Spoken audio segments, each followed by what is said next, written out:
Not the Chuddle. Chuddle. Surprise. I have a real soft spot for evil. Blood flying everywhere. So good. I'm a big boy who doesn't get scared. Out of the mist and into the fog, it's Chuddle the Pod. Hello! Welcome, you groovy ghoulies and Chuddle Club members, to Chuddle the Pod, where horror movie lovers and Monster Squad members meet up to have a feel-goo time. As always, we keep it spoiler-free up top, so you can decide whether or not you want to watch the movie before the spoilers drop out of a plane and wreak havoc in your town. Oh. And in this episode, we're going to Chuddle 1987's Monster Squad! Are you excited? Ooh. Oh, girl. What is that a Brian I hear? Huh? Oh, good. And Sam? Sup? That's thank you guys for being here. Thanks for having the Chuddle us. Squad of Monsters. Yeah, Squads of Monsters. We're excited to do it. And now, introducing, I mean, they've been introduced before, but it's the first time I'm going to be introducing them. Introducing the daddies of dismemberment, the fathers of fear, the parents of the paranormal. Don't get them upset or they'll turn this podcast around and go straight home. It's John and Jamie from the Horror Dads.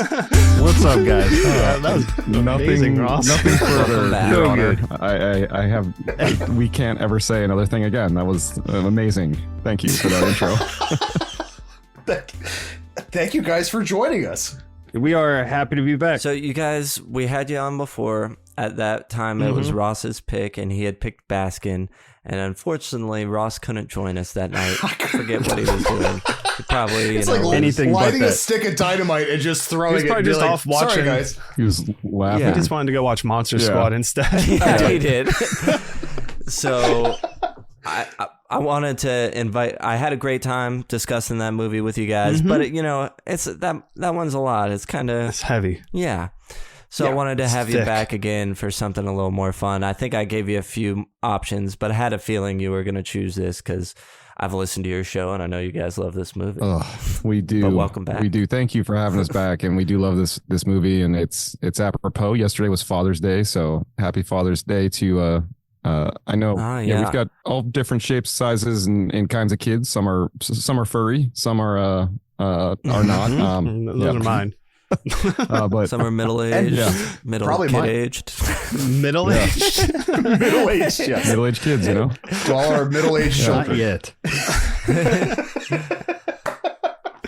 One day, hopefully. One day, hopefully. But yeah, this we're supposed to record this on Father's Day, and unfortunately, thankfully, everybody could push to tonight because we lost power last night. It worked out. I was probably drunk. After bedtime. Oh yeah, probably. Probably, yeah. Hey, it's Father's Day. Beautiful. It's Father's Day. But wrong. The one day a year I get drunk, so it's worked out. One day a year. Look, it's Father's Day. I'm getting wasted. I'm just casually drinking a cup of liquor on a Monday night right now. And no big deal. He's just thinking about Baskin. Yes, Exactly. just reminiscing. Brings back bad memories. Just shaking heads like, oh, God, you got to get that taste out of your mouth. You got to get that Baskin taste out of your mouth any way possible. Basking in this liquor. Yeah. Is that pretty We're all in a chewed van meat? together. Chewed meat cubes. Yeah. Let's get away. Look, we're leaving the meat behind, guys. Come on. All right, let's leave the meat. Okay, all right. We're going to leave the meat behind. Now, before we begin begin the continue, I must take this moment to thank our coven of patrons. Your sacrifice gives us life, and we thank you for your beautiful souls. Thank you. They relax in our cauldron hot tub Discord oasis, get to pick themes for the show, movies, and have access to Dracula's crypt of content, all at the different tiers. So go to Patreon and join in on the fun. Hey. Sure. How many souls do you have to donate per month to participate in the Patreon? 3, 6, or 9 souls per month. Mm-hmm. Yeah. So it's not, Not a lot. bad. You know what I mean? Like hardly any souls. I have souls to There's spare. options. Yeah. Right. Yeah. We all got a That's little what soul kids to are spare. Yeah. That's what kids are for. That's The more all kids you Spare have, yourself. the more expendable souls you have. Exactly. Exactly. It's just more of it's a soul farm. Hey, Bright Guy, it says in my notes here that you have an announcement. I do. And let's get to that right now. Oh, hi. Ross, it's me, Matthew Patrick Davis. I play the mother in Barbarian, obviously, right? This is what you expect her to look like. I've had a little work done. I look a little different, but you see me. This is a gift from Mama. Aww. And I just have a question, Rossi. Do you want that bubba? Are you my bimba? Ba. Be my bimba. Bum, bum, bum, ba. Ba. Bang, bang.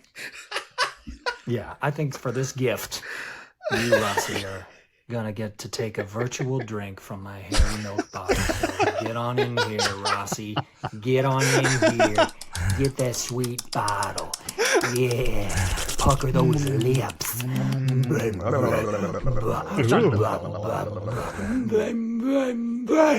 Yeah. Normal. Totally normal.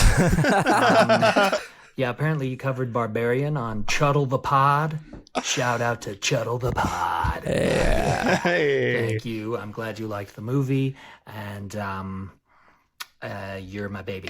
You're my baby now. That's that. So suck on my sweet teats. And a virtual nose boop from afar. Boop.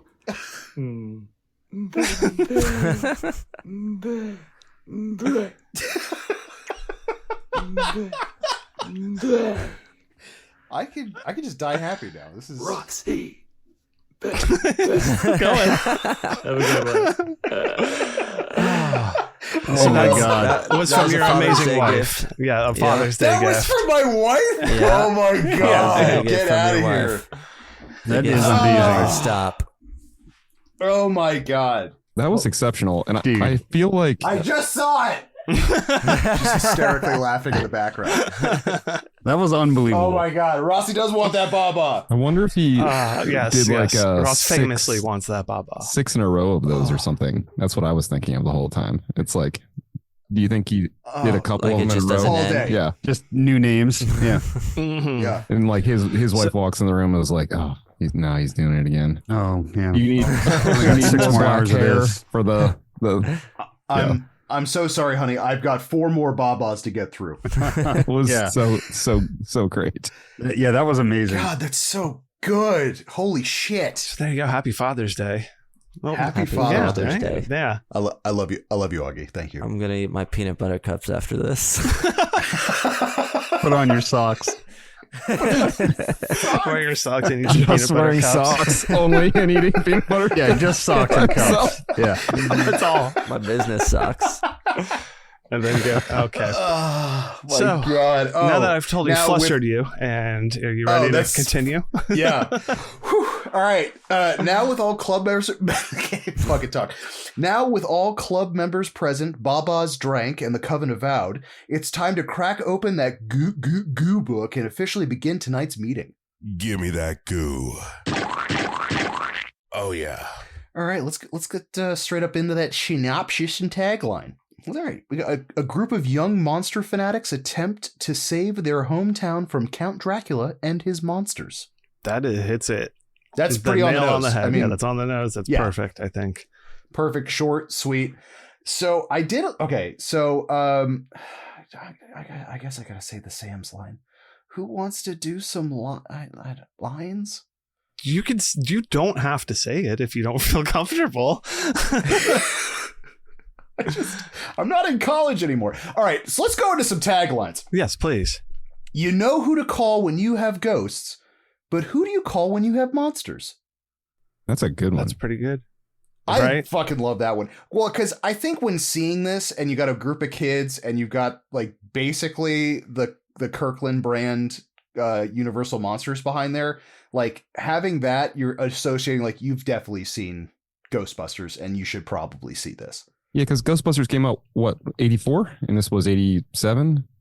7. Yeah. So, yeah. I mean, that's like a brilliant thing to piggyback onto. Oh, totally. Especially with that. So the other two that I found, one is from, I think, one is like an international tagline, and then one was, I guess, for like an insert.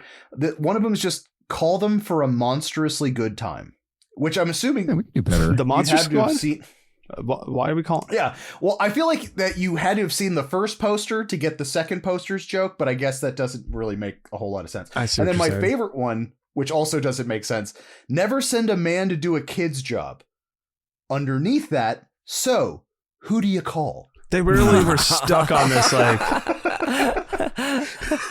calling people thing. Bad. They really Yeah, I think they nailed it with the first one. They got it. Call when you have ghosts. Yeah. But yeah, exactly. I think they got it, and they were Perfect. like, all right, so we just got to keep on pumping out the we're gonna do more of the Ghostbusters stuff. So movies are made by people, and the people that made this movie are. This movie is directed by Frank Decker. Fred. Yeah, Fred Decker. Fred? Yep. Fred Decker. There we go. Also was written by Fred and Shane Black. Some of our key players in this film. Shane Black of what? Lethal Weapon? Predator, Yeah. Lethal Weapon. Yep. Yes. Mm-hmm. Which, funny enough, was what Lethal Weapon was in. It's part of the IMDb, but it doesn't matter for the spoilers. It was Lethal Weapon was out 6 months before this. I thought it was after, but the same year or within a year of each other. Something like that. It did, yeah. It was prior, and I think this was done. I think Monster Squad was done first, but Lethal Weapon came out before it for some reason, some studio oriented stuff. One of those things. We've got Andre Goer, not a shower, as Sean. We've got Robbie Keeger as Patrick. Stephen Mocht as Dell. We've got Duncan Regehr as Count Dracula. Tom Noonan as Frankenstein's monster. Brent Chalem as Horace. Ryan Lambert as Rudy. Ashley Bank as Phoebe. Michael Faustino. Yeah, there you go. As Eugene. Mary Ellen Trainer as Emily. Leonardo Cimino as Scary German Guy. John Grise as Desperate Man, aka Pre-Werewolf. Stan Shaw is Detective Pre-Wolf. Sapir. Yeah, Pre-Wolf. Lisa Fuller, Patrick's sister. Jason Hevery as EJ. Adam Carl as Derek. Carl Thebolt as Wolfman, and Tom Woodruff Jr. as the a lot of people in this one. A lot of people in this one. It's a big cast. Yes. And Fred also made a film called Night of the Creeps, which is another personal favorite of mine. And do you guys have... Oh, also, I guess, technically the mom, Emily, in this, Mary Ellen Trainer, also was the mom in Goonies. Oh, yeah. Yeah. Right. Yeah. Yeah. Which kind of makes... Two classic kind of 80s amazing. moms. Dude, yeah. Mm-hmm. Same lady. With just a bunch of rambunctious kids. Yeah. She's just like she's a perfect mom. Yeah, and it's She always really like fucked is. up kids. Yeah, you're right. Can we also can we It's like a goon squad of fucking children, and she's just a ray of sunshine the entire time. can we also gush over Tom Noonan for a minute, because I love that dude, and he's in a great episode of X-Files. Really great episode of X-Files, and he's also the old man in Which episode? I think it's Jamie's that Paper Hearts, where he's like the serial killer that's in prison. I think the real one. That one with real killer. He is really fucking upsetting, by the way, but he does an amazing job. Yeah, it's Paper Hearts. Him in it's Paper Hearts, and then he also played oh my god, why am I fucking forgetting that character's name? Manhunter. Before Silence of the Lambs, he played that serial killer in that one, Red Dragon. Yeah, he's also that movie. in. Tom Noonan is so creepy in that. What's Jamie? House of the Devil. He's like the old man. Oh yeah, the old Yes. man. Yeah. I love Tom Noonan. Yeah, we're big Tom Noonan fans. Yeah. Well, Shout out Noonan Tom Noonan. freaks. Hey, Brian. Hi. I think it's time for that good old. Fatality. All right, now on a scale of 1 to 10, Psycho to the Sadness, how gory is this movie, Sam? I do not know. You had a bewildered face, so that's why I'll go. It's not that very consistency. What, if anything, a 0.5 to a 1? Because there's some gore, there's some stuff. You see bits of things towards the end, and how intense is that? I don't know. Maybe a 1 at most. I don't know, a 2 at most. Because I do think it has some stuff in it that Yeah. Yeah. Yeah. 1.52. Mine was relatively low. Honestly, I had it at a 2.5 or a 3 just specifically because of the dynamite scene. Mm-hmm. Oh, yeah. That was about it. You know what I mean? Like that it only bumped the intensity up like a little bit of a notch. But it's yeah. What about you, Dads? Yeah, I'd say 1 specifically for the stake scenes, maybe, you know? Yeah. Yeah. Just like the sounds associated with that, and the you got some blood, but other than that, you guys are right. There's not much here. I initially in my brain I was like, oh, 0? Is that an option? And then I was like, no, at least a 1. And then I went to 0.5, and then I went back to 1. I've watched this movie with my now 6-year-old multiple times, and I think she first saw it when she was 5. So if you are looking to wean your kids into horror, this is definitely a good movie to do that, with the exception of some of the honestly it's conversations that the time. yeah, it's more the cultural stuff, quite Yeah. frankly.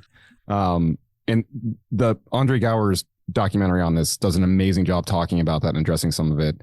The Wolfman Scott Nard's documentary, which is super rad, but I think this is a pretty low risk gore factor.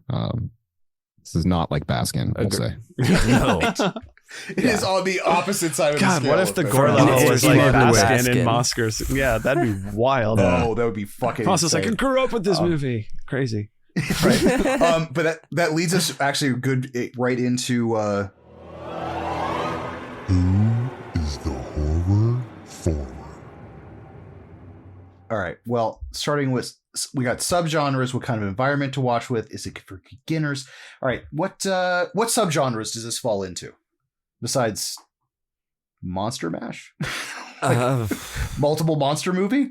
Creature feature is where I went. Creature. Yeah. Yeah, for Classic sure. monster, universal monster. Like, I mean, that's what it plays off. So if you're into any of those, but also like kids, like Kid kid adventure. hijink movies. kid hijinks. Yeah. Yeah. Coming of Whatever you call age it. creature feature. Mhm. Yeah. I'd say horror comedy too would be For sure. Yeah. Yeah. Comedy, action, fantasy. Absolutely. Yep. IMDb Yeah, has it adventure. listed Definitely as- adventure. Yeah, Yeah. adventure. I think that works pretty well for it too. This weird horror fantasy adventure realm For kids. for kids. Kind of. For Yeah, I feel like kids. I feel like the 80s were so heavy in adventure and fantasy. And so if you could weave that into any of your stories, it was an automatic, Selling Yeah. point. bonus for selling 100%. point. Exactly.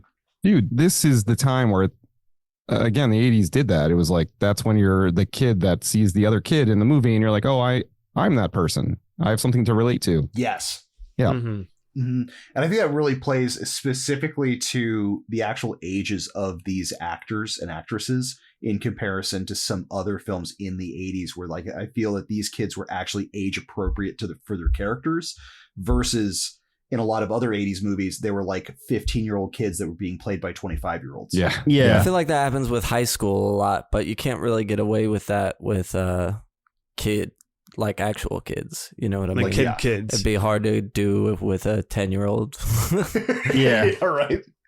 I feel like part of that I too don't is know, like, Sam, have you seen The Orphan? oof. No. Oh yeah. There's a caveat there. Never for mind. Don't That's just true. disregard what I said then entirely. To get a whole assembly of Oh no! Wait. adult children-looking people. It'd just be really It'd be very odd. it. Unsettling. Yeah. Did you know all those 10-year-olds are actually 25? 25? What? What the fuck? What was that what kind of casting environment process? is Monster Squad? Is that I feel like hanging out, chilling with some people. it's a great to me it's a great hangout movie, but it's also I feel a great one to watch like if you're by your I don't know. 12 It's weird. or 13. I think best watched as a kid. Sleepover movie. This is a Sleepover fantastic sleepover movie. Yes. Yes. 100%. Is it for beginners? Yes, I think yeah. Yeah. Absolutely. Why not? But I'd say it's probably best experienced younger to get I don't know I Totally. would agree. Yeah. Perfect gateway. relation with the When you can see primary yourself in the characters. character. Exactly. Yeah, the ensemble, like that's what makes it so great. Like all these 80s movies, it's like watching a boy band almost, or like a super group. and you've got your friend group and you're like, oh, that's like my friend Jimmy, that's like my friend Garrett, that's like me, and everyone has someone that they relate to, or multiple someones they relate to, and that's what made it so characters. Relatable and just enticing, you know. And when I feel like this is like it's like a chocolate, it's like a sampler box of horror, because you have like so many monsters, just like life. You have so many monsters in this, is that I feel like you get a bunch of different flavors of horror in this pertaining to each different character.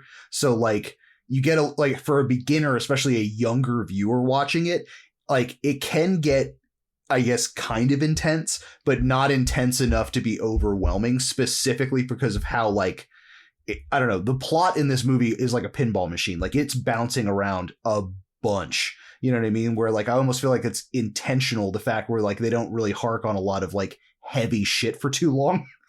They'll definitely imply it and then immediately move to something else, so you're not it's good for kids, but it's not going to give you PTSD. Yeah, and I think they're right, because it's good for kids. They're just really most things that are good for kids are not going to give you PTSD. It's good for kids and it'll give you PTSD. Yes, and that's the Chuddle promise. Yeah, the pacing on this one is what stands out to me, because a lot of 80s films, like Lost Boys, for instance, I showed that to my kids, and there were times when I could tell they were getting bored with the pacing. This movie, there's no boredom that can be had, because the pacing is just it's lightning fast. It jumps from scene to scene. Just boop, bop, bop. No, my son would definitely be bored if I showed this to him. Oh, you think so? He's not ready. Absolutely. Yeah. He's almost 5. He'll be 5 in less than a month. All right. And I guarantee you it'd be boring. Not not all of it, but some of the mostly when Dracula talks, I think he would just be not into. Not into over. Yeah. Monologues. Do we need to know anything before we get into this movie? I don't think there's anything beneficial to know before you see this one. I mean, maybe the lineup of classic Universal monsters, but you don't necessarily need to know that before getting into this. Maybe know that it was made in the 80s. Yeah. Yes. Things were different back then. Absolutely. And that actually is acceptance. And that's a great segue into. Do you hear that outside the window? Oh, fapping away. Yeah, fapping away. I see him. Is that our Mothman fapping? That is. Just peeking in, just fapping. That little pervert. What does our Harbinger of Doom have to say about Monster Squad? Because I have, we've got homophobic slurs, fat shaming, and this one's a little weird just because the only reason I bring this up is because one of my friends actually brought it up while talking about it. There is one or two scenes of intense domestic arguing. So so not domestic violence per se, but there are definitely if you're not into parents screaming at each other, there is one or two triggering scenes. I'm also taking pictures, much like the Mothman himself, changing. Yeah, peeping Tom. I'm not sure what that is. Peeping Tom stuff. Yep, absolutely. And I also I don't like to say this word, but there's slut shaming. I've been sitting here trying to think of an alternate terminology, Jamie. So thank you for allowing. Sorry, I just went in there, allowing me not to be the bad guy. Totally, but I think it's okay when you're saying it's bad in a bad way. Yeah. I'm not condoning it. Correct. Yeah, I think that does it. So yeah, let's get in the old scary German guy's Jeep and let's do it. Spoiler zone. Let's get into the IMDb behind the scenes. Making direct eye contact with Sam on that one. All right. It. So a lot of these are pretty much face value. Obviously, like I said, Wolfman's Got Nard is a fantastic documentary about this movie. I basically glazed IMDb and then a few other sources from that because it's kind of like Return of the Living Dead. There is so much behind the scenes content on this is that we could literally just do it about the making of this movie. I imagine. Yeah. So according to director Fred Decker, Shane Black's first draft of the screenplay was so huge that the opening of the film featured Van Helsing accompanied by Zeppelins and hundreds of men on horseback storming Dracula's castle. Decker stated that this sequence would have cost more than the actual final budget of the film, which it makes me feel like oh man, what was the Red State? Oh, Kevin the Smith. ending of Red State was supposed to be like 18 times the budget of the actual film. And then he presented it to the executives and they're like, absolutely not. Like, we can't actually have like the actual rapture happening. Speaking of, according to director Fred Deckert, the film was cut by 13 minutes because executives didn't want it to run more than 90 minutes. And they were hard pressed that it had to be exactly or a little under 90 minutes for it to... That's one executive note I'll take. Yeah. This movie didn't need to be 13 minutes longer. I mean, I don't say that as shade on the movie, but I think most movies should be 90 minutes or less. And I don't think this movie needed anything extra. And supplementally, I think that they took out a scene with like Rudy and Patrick's sister at the end of the movie. There is a Van Helsing like staking of Dracula that happens where there's a script. There's an amazing shot of it, but I actually haven't seen that clip. So yeah, it was trimmed, but in a nice way.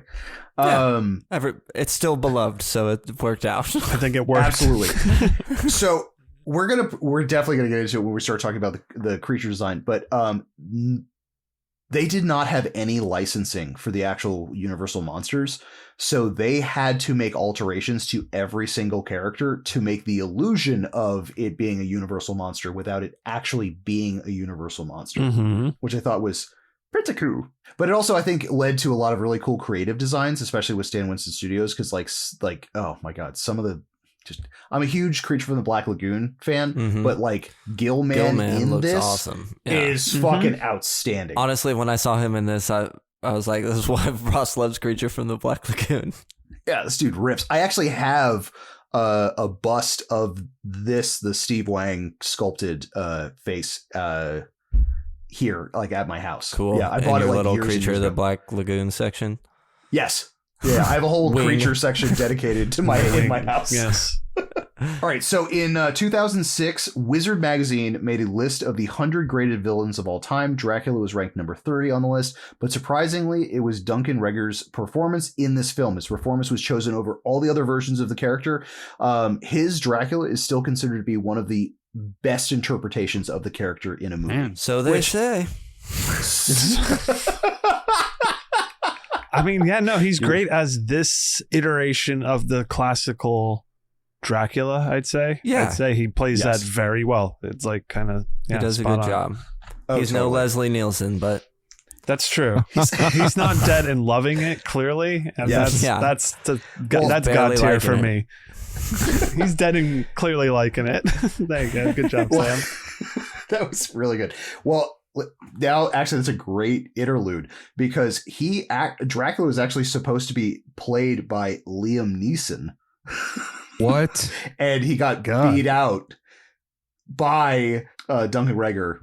Actually, like they were head to head doing it. So let's see. He would have been a good Dracula probably at that time. Like I'm picturing a young Liam Neeson. Yeah. He probably would have done great. Dude, he was probably too young looking. Probably. In 1986, he was still relatively unknown, and like many other struggling actors, decided to try out for a horror movie. Apparently, he nailed the audition with a superb take on the count. We thought for sure we're going to hire him, said producer Jonathan Zimbert. Then Duncan came in and not only was brilliant, but he was also terrifying. 20 years later, Wizard Magazine wound up naming him like the best. The best. You're the best Dracula, bro. You're the best, dude.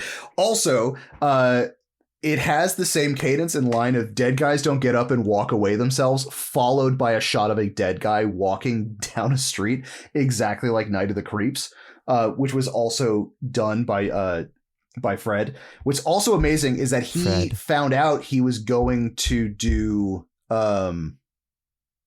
Monster Squad while still filming Night of the Creeps. So there's a bathroom scene that has Monster Squad like graffitied on the wall. Oh my god. Yeah, so it's like a little like Easter egg for a film that's going to be coming out. It's got to be when JC dies, right? Like it has to be. Yes. Oh my god. Yeah. Dude, I never knew this. I feel like you just told me I was adopted. Well, that's all. We were saving that for the end, but happy Father's Day. Also, Duncan, by the way, if you watch the documentary, which took place a very long time after the movie was released, right? I think it came out in 2017. 2017, yeah. He, I think, is a vampire because he looks the exact same. Yeah. Like, the exact same. Absolutely. I think he says in there that he... Vampire trick. Yeah. or not Interview with the Vampire. What was it? Shadow of a Vampire. You got there it. you go. Thank you. There you go. I think he said in there that he tried to play it. What did he say, John? More like a psychopath or more like a sociopath rather than like a monster? Because the differentiation, he was like, hey, you can... Dracula is two things. One is he's a charismatic psychopath that's manipulative, and the other is he's a bestial entity that is, visceral and animalistic, right? And he was like, they wanted me to lean hard into the bestial animalistic side, and he was like, no, Dracula is that commanding, manipulative, thoughtful presence that gets his way sort of thing. And I mean, he is the scariest part of the movie without a doubt. Like, totally. My kid. I'm I forget what year it was at Spooky Empire. I got to meet him. Actually, most of the monsters from Monster Squad were at this convention. I got there and everyone except for him had already left for the day. Oh wow. Which I was like, damn it. But he was amazing. So I have this ginormous Monster Squad poster with just his signature in the middle. So one day I'll try to get the other monsters involved. All right, so I love me some special effects stuff. So I do have two really fun tidbits about Tom Woodruff Jr. So in addition to sculpting Frankenstein's monster's makeup, Woodruff Jr. played the role of Gillman. It was his debut as a suit performer, a skill he has perfected in 20 years since, performing in creature suits in dozens of different kind of movies. They actually had a body cast of him already done because he was building his own personal gorilla suit. Just the fact that you can say, I was building my own personal gorilla suit. Personal use. I fucking love this man. Yeah, that's like an immediate in with Ross. If you go up to Ross and you're like, so I'm building my personal gorilla suit, he'll be like, whoa, okay, we're friends. Best friends. We're hanging out. Absolutely. Do you want a free tattoo? Yeah, you want a free tattoo? Shh, don't tell him the secret.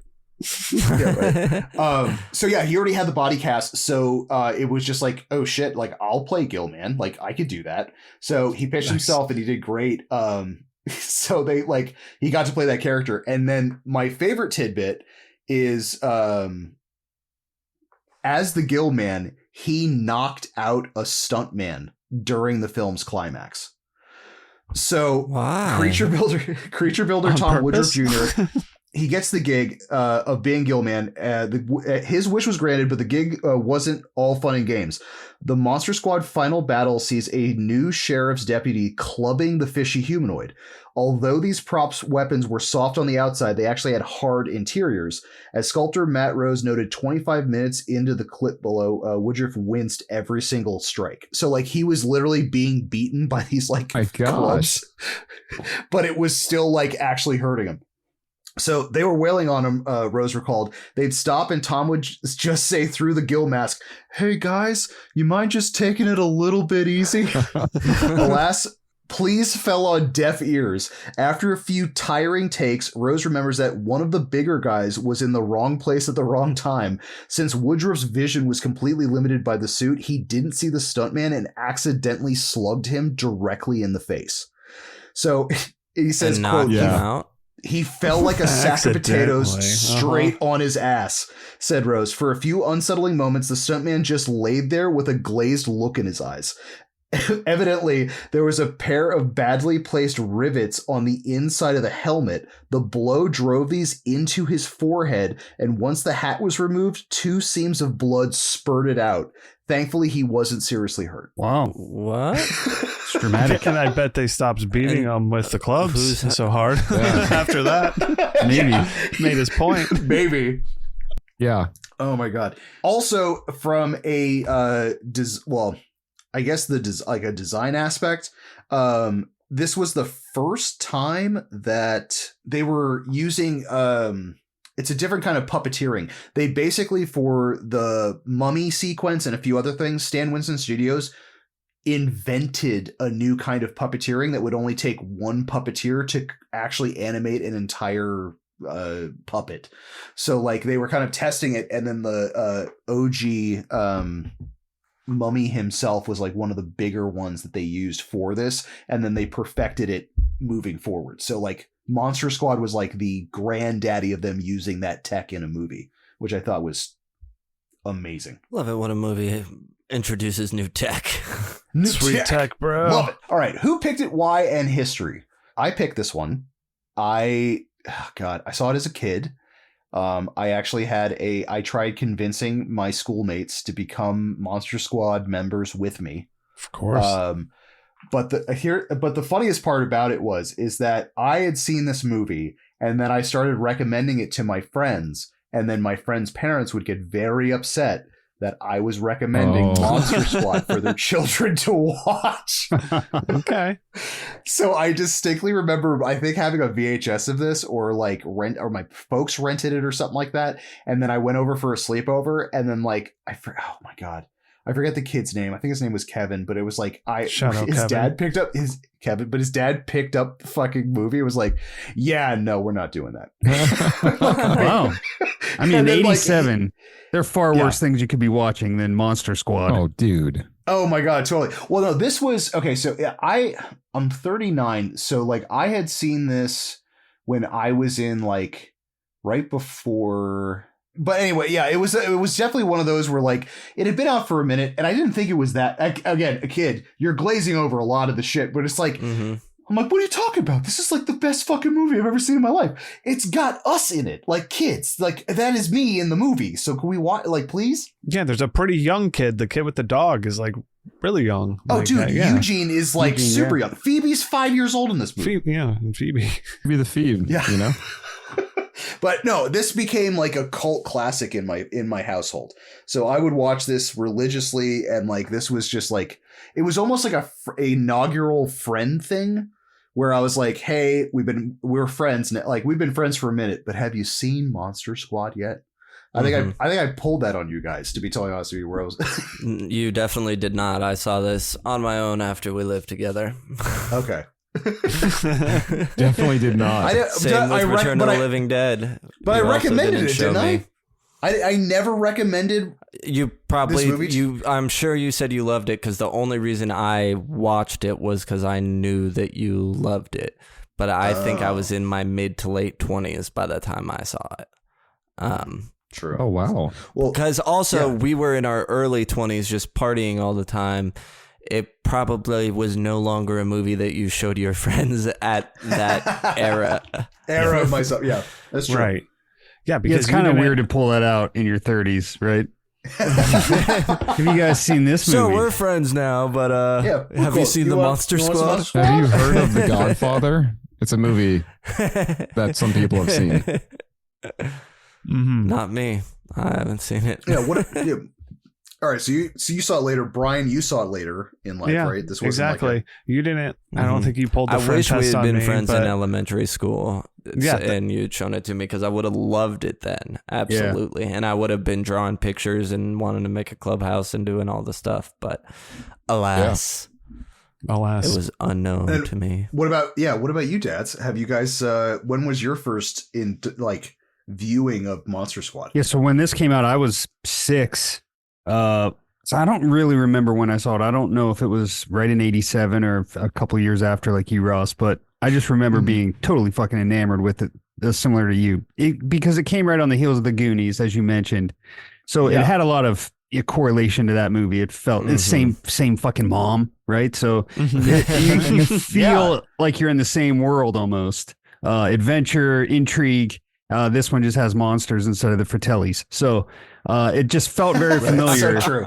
And this movie has just stuck with me my entire life, like just the certain lines stick out, and it's a hallmark of my childhood for sure. Totally. Yeah, I'm with you, Jamie. I was born in 87. So I could have watched it that year. I'm sure my parents were into this movie. But it wasn't until, I don't know, I was probably 8, 9 when I first saw The Burbs, and that was The Burbs and Halloween 6 the same night, and then that summer was the summer where those two movies like opened the gate then for for horror. Actually, The Gate is another movie I would have watched that same summer.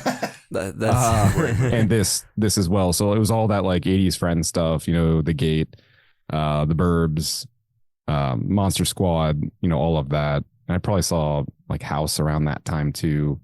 That was like my summer for really finding myself with these kind of good summer. It's another Fred Decker connection too with House. Oh yeah. Oh, what do you do for House? He wrote the story. He didn't do the screenplay, but he wrote the story. Dude, I didn't even think of that. I'm actually looking at all the movies that came out in 1987 right now, by the way, because I was thinking of, if your friend's parents are being jerks, like, hey, at least we're not watching Blood Diner. Or oh my god, holy shit, Munchies. Yeah.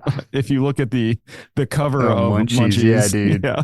Oh, is that the guy riding the pizza? It's, or am I thinking of something else? It looks like there's two. Okay, so what's fucked up is that there are two. There's Munchies and Munchie, which apparently came out around the same time. Wow. Munchie is like a kids movie with like a BFF like thing, and then Munchies is like weird, not alien things that literally just eat people.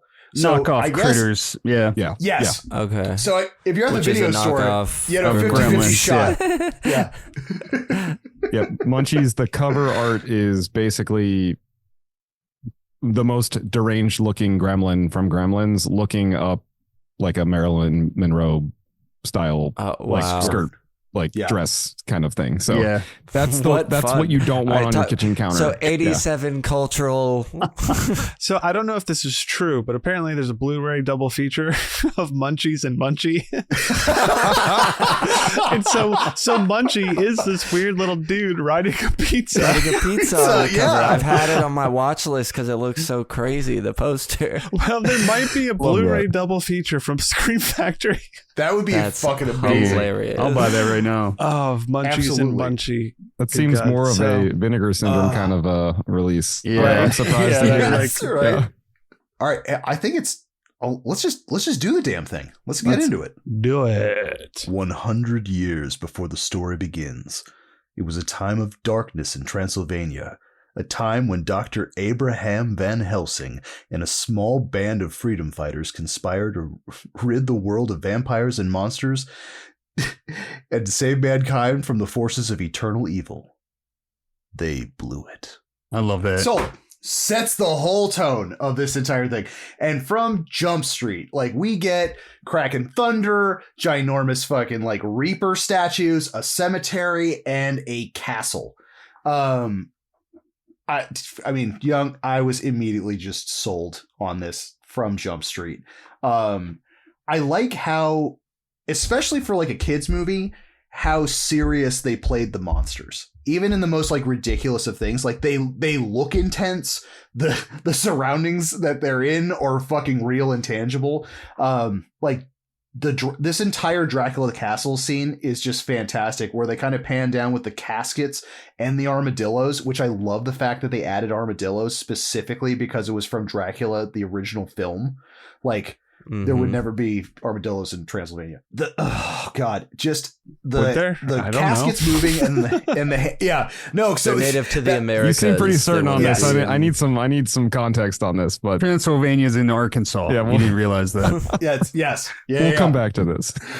Yeah, but like just this entire beginning sequence with like the coffins and then the weird creepy hand kind of coming out, and then I love I like the Dracula transformation scenes, especially when you have like hints of it in this one, because you don't really see him like fully transform, but it's like, oh cool, we're now just not seeing Dracula in a puff of smoke immediately turning into a bat, like Ninja Vanish type shit. We're actually getting like metamorphosis type stuff, which is fantastic. Van Helsing's dynamite posse shows up to Castle Dracula, which abruptly breaks up and interrupts a possum sucking party. They bring. That was gross. Oh god, the fucking just. And then she just kind of looks at him and drops it. Yeah, it's like.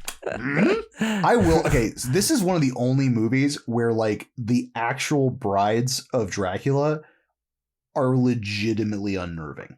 Like, I've watched Hammer horror films, like OG classic Universal monsters, and like it's always like okay. These vampires are very like, I like how Dracula is the more sophisticated psychopath, and then all the other ones are more of leaning towards that feral, like animalistic kind of vampires. I really, really, really like that a lot. Damn, Sam. I feel Sam that we're gonna be getting a bunch of that from Sam today. So Ray's cool. I can tell he fucking. I can tell right now, Sam fucking loved this movie. It's fine. I don't dislike it. So they bring a girl in to read German transcript. This is fucking just the stakes already. We're like, read it, or we're all gonna die. Just well, really Ross was loving just setting that up. Just imagine. Whole time. Right, exactly. Yeah. Baby I mean, was. are you kidding me? Baby we was. we get dead possum sucking. We got vampires. At a certain point, the ground breaks and we get a fucking like zombie weird skeleton dude screaming. Sure. It's just like sheer panic. Can you imagine a lot going the on. intended beginning? Like fucking Van Helsing on Zeppelins with machine guns and men on horseback just storming a castle. I feel that would almost get like almost Terry Gilliam Time Bandits too crazy. Like I like that I like the more subdued like Dynamite Party. Yeah, Army of Darkness is what I have in my brain as being the intro. Like the end of Army of Darkness being the intro to this. Yeah. Okay. Absolutely. Okay. Right. Okay. So they kind of get it right, or maybe get it wrong. The amulet turns into a vortex, and as we lovingly like to say, it sucks everyone off screen. Oh, it sure does. Everyone gets sucked into that vortex. You had some very interesting pauses in that sentence. It sucks everyone off screen. Off screen. It sucks everyone off screen. Yeah. It's usually on the podcast. If anybody says sucks, you got to give it that 2 cadence beats afterwards, and then So now the vortex leads us to present day. I mean, I guess present day if you're in 1987. And Sean and Patrick are getting reprimanded in the, I think it's the principal's, assistant principal's office. Authority figure. Yeah. Discipline reports, including Spider with human head. Monster Club. So instead of listening to cat head science teachers, they're drawing monsters. Also, obviously, the Stephen King rule shirt is it. I should have worn mine. It's iconic. I can't believe I didn't put that on. It is iconic. Yeah. No, it's pretty good. And who is Stephen King? Hey, this guy over here. Oh yeah, this guy. Don't you like live like a throw's spit away from him? Yeah. If all this was clear, I'd see his Florida compound. Compound of stuff. Does he really live down there, Sam? Yeah, he shops at the grocery store down the street. Oh wow. I have yet to see him, but he does. But he's not here now. He's probably in Maine because it's hot as shit down here. So we get a little for the era homophobia and hatred toward cat-headed women, and also throw in a little bit about obesity too, because Horace, aka Fat Kid, is being bullied by EJ. So we get a little more. EJ is from Wonder Years, right? Mm-hmm. But yes, I think of him in Back to the Future. Yes. He's like one of the brothers at the dinner table. Yes, in the past. And this one, he has a lot more colorful language he uses than any of those movies combined. It's one way to put it. He uses slurs. Yes. So after a few more homophobic slurs and a punch or two, we get Rudy, where the cigarette smoking middle schooler on a bike. I still can't light a match on my shoe. I've tried. No, not even close. This doesn't happen. Guy, not wearing the right shoes. Yeah, you have to have boots. I don't wear them. I don't think they make it in dialogue, but how many years do you think he's been like held back at this point? Because he's in middle school, but I feel like they think they bring it up that he's like not supposed to be in middle school anymore. He's kind of like Eddie from Stranger Things. I think that Eddie character wouldn't exist if it weren't for Rudy. and they both 100%. They both end in Y. I mean, just like God. As a kid, dude, like so I was like, Rudy's the fucking man. No, dude, that's the coolest person alive. Like, there's just no getting around it. It's like I was 1000% never that kid, not even for a moment ever in my life at all. But no, you just wanted to be him because he's cool as shit. That was me. Yeah. We know that was Sam. Hate to break it to you guys, but when I watched this, I thought, oh, finally I'm being portrayed on film. That's what I don't even know you that well, Sam, but I thought of you when I rewatched this. Well, Sam. There's Sam as a kid. Now, this is so a lot of things I wish I had, reasons why I wish I had seen this as a kid, but thinking he's like so cool is one of them, because now he's just funny when he rolls it. I'm like, look at this guy being so cool. But then he would have actually been cool. You know what I mean? Totally. 100%. And yeah, he makes EJ eat the smushed candy bar that he had stepped on previously. Love that. Love that the bully that uses the slur immediately like gets repercussions, and it's from the cool kid. He's sticking up for the kid who they call fat kid. Yeah, and it's like totally the equivalent of eating shit without eating shit. Like that was absolutely, it. Yeah, totally. 100%. Yeah. And being the chubby kid in school, like watching a movie like that, where I was like, in the first like 5 minutes, I was like, "Fuck yeah, you fucking eat that smush candy bar." I fucking love this movie. So we get some fantastic wolf dork conversations before Phoebe the Phoebes notices scary German guy peering through the window as the gang and Horace kind of informs the crew of Rudy's valiant actions. Which means, of course, he's got to join the Monster Squad. Or it's Monster Club at this point, right? Yeah. The squad hadn't been thrown out yet. Yeah. Yeah, hadn't been thrown out yet. But first he needs a monster test. Yeah. Pretty easy monster test. I mean, so easy. Pretty easy monster test to be totally This is honest also 1987. I feel like maybe it was a little bit tougher then. I don't know. But maybe the horror knowledge, wasn't so. Also, I feel like I know those answers because of that movie. So maybe you're right. Maybe it was tougher. There's no Wikipedia. There's also home videos just popping up. That's what I was thinking. Like, we haven't had the person. We haven't had the 90s resurgence of horror. So like there's not really that, you don't have that good repertoire of current films.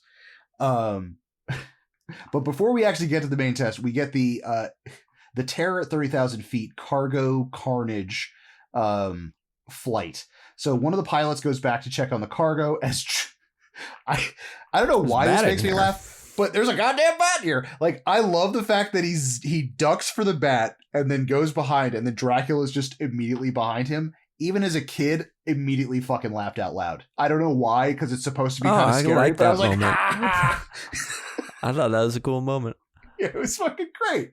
So then, and then like he just gets pimp slapped by Dracula, thrown to the ground, and then the pilot thinks it's a great idea. He just like unlatches a bunch of fucking boxes. And then we do kind of get the, like, I guess the Lugosi style turning into a bat. So like we don't actually get like full like transformation. Smoke, but we get that like mysticky kind of which is still boss. Turns into a bat, flies out of the plane. Any transformation on this, I'm in it to fucking win. Yeah, all of them are good. And so all these boxes drop, and conveniently, I don't know if it's supposed to be the same set, maybe not, but like consequently, the boxes drop almost right next to the Monster Squad's treehouse, because like there is a scene where like there is like something draped over like bushes or some shit, and then it pans to the actual Monster Clubhouse, which I have to, as an adult, looking at that fucking clubhouse, that is the dopest clubhouse. That is the dopest fucking clubhouse. No girls allowed. Oh god, it looks so, from the outside, it looks so rickety. I don't Janky know. As hell. Yeah. Would you allow your child in that thing? Once you get in there, but once you get in there, it's like, whoa. Mm-hmm. Who It's decorated? very This nice. is The only crazy. reason I wouldn't let my child in there is because I'd be like, there's a 205-pound man that spends a lot of time in there, and that man is me. So it's probably a little rickety. This is my clubhouse. This is my clubhouse. It says no kids on the trap door. Nice. Right? Yeah. My first thought, honestly, was the amount of mosquitoes that must hover around that clubhouse, because it's in the swamp.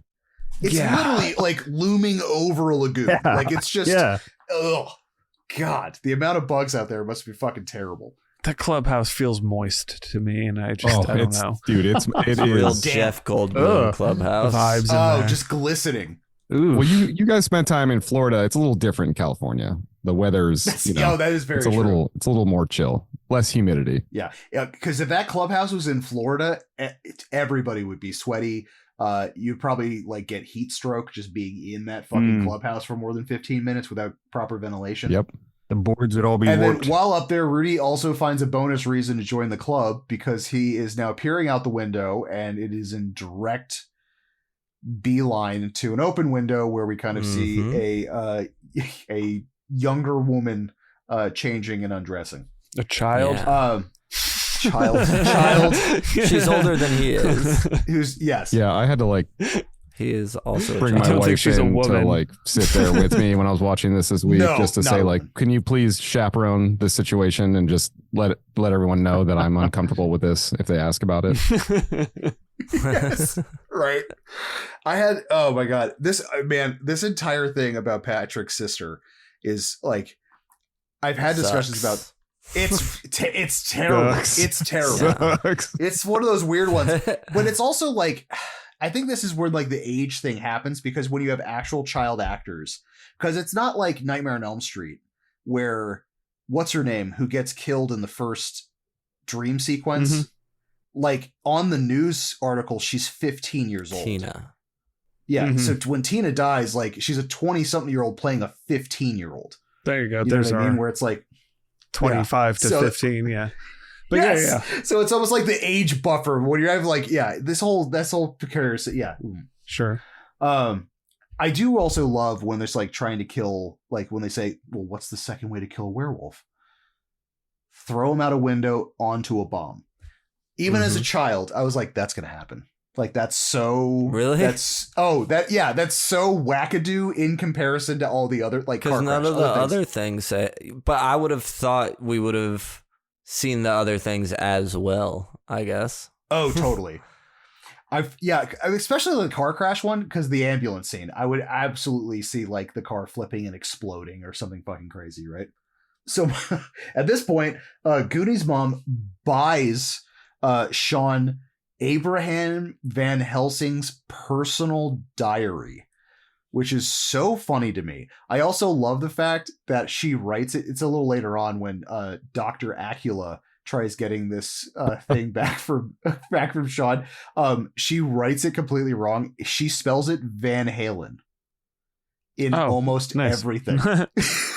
Yeah, I love that. It says like Dr. Acula called about Van Halen's diary. Like that's just so kitschy and brilliant and just it's perfect. It fits so well. Like that right that's something a mom would do back then, dude. Completely. Oh, 100%. Yeah. And I also like the fact that like obviously this is fucking geared towards kids, because for some reason in my head, and we're gonna get to that scene later, but like when it writes down like the name, I just didn't realize it was Dracula spelled backwards. Like it's not a word jumble. Like yeah. It's like I literally was like, because he's writing it down and then like mixing the letters around, and I'm sitting there going like, oh, so it's like a word jumble. And as an adult, I'm like, oh no, Dracula's so lazy, he just spelled his name backwards. It is ridiculous. Alucard. Oh and God. I again just from like pop culture already knew Alucard was Dracula backwards, so. Again, seeing this as an adult, it probably would have been obvious anyway. Yeah. It's one of those things that you particularly saw done. Because someone else did it based off this already, and you're like, oh, I already, probably exactly. Well, speaking of the Drac guy himself, he shows up to town in a skull-capped. What is this, a cat? No, it's not a caddy. It's like a giant hearse. I think it's a Cadillac hearse, actually. Looks over the town and like fucking Shang Tsung from Mortal Kombat just goes, "Let it begin." It means nothing, but the lightning strike, and then like I just like the fact that they just made a skull-fanged masked prosthetic for Dracula that you see for 0.0001 seconds. Like that entire like where he's just like skull. Don't even recall it. Yeah, I must have missed it. Like they zoom in on him, and like the lightning is flashing, and then in one of the lightning flashes, his whole fucking face is a skull, and then it goes right back to his normal thing, but not like a cartoon one, like a whole prosthetic. It's right. Is it one of those things they worked probably like for a week on? And it got this yesterday, not Jamie. even a full second of screen time. Yeah, exactly. Like that shot took 3 months and it was 9 seconds. Yeah. And you're like, oh, what happened? So he says, let it begin. And it definitely does. So Dell is getting ready for date night. And by date night, he openly just talks about that it's just going to be marriage counseling. Smoking a cigarette in front of his kid. I was like, man, this really was my childhood. Right?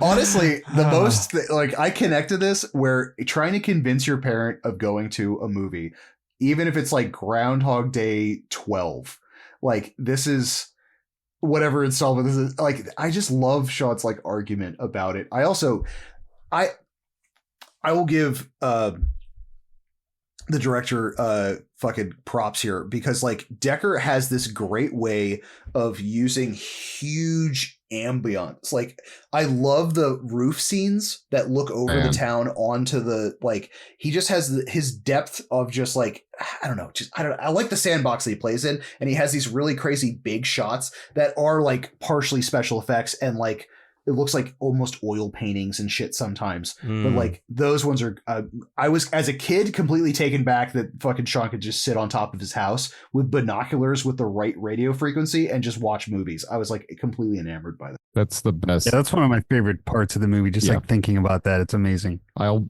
buy a fucking condo on that roof right now. Yes, dude. Absolutely. Would have loved to Oh my that. God.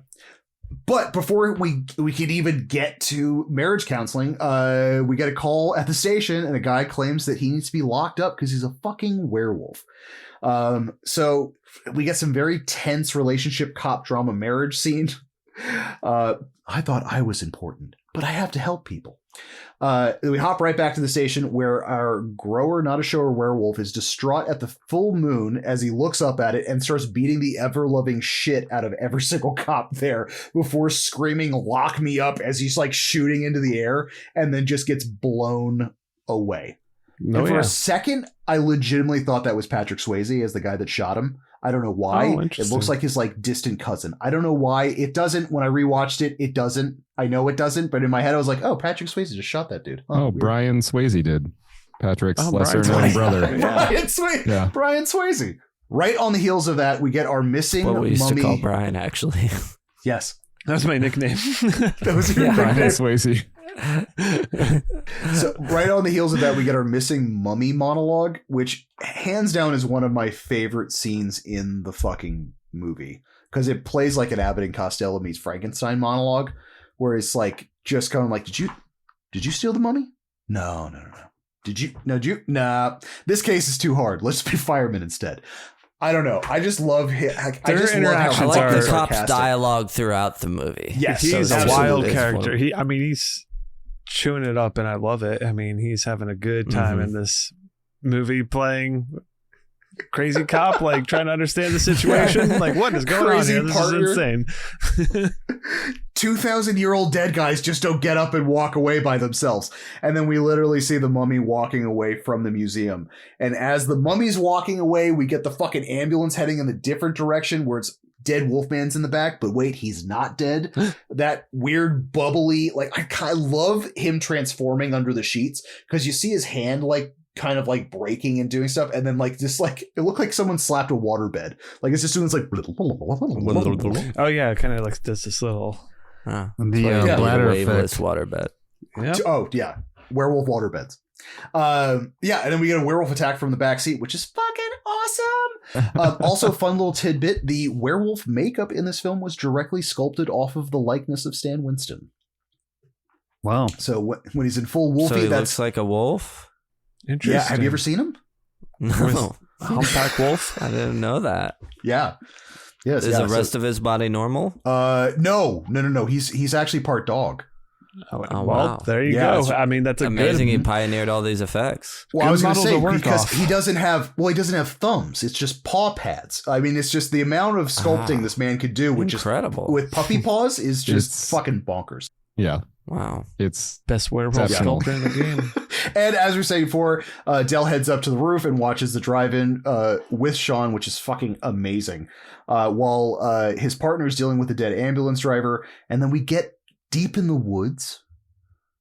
There appears to be a monster get-together. Possibly a mash, if you will. Of sorts. Monster gathering. Yeah, they're all hanging out in the swamps. Gathering of the monsters. Graveyard smash. Wolfman is going through the woods and meets up with the mummy and Dracula. They get to the water's edge as Dracula uses his scepter of wolf power to levitate the crate. No, it's actually Gilman just doing like clean jerks in the water. When I first saw that, I thought it was like by the power of his stick. Like it was like, sure. And then like, as a kid, I'm just letting you know, every time stood up and just screamed, yeah. And then as a teen screaming, fuck yeah.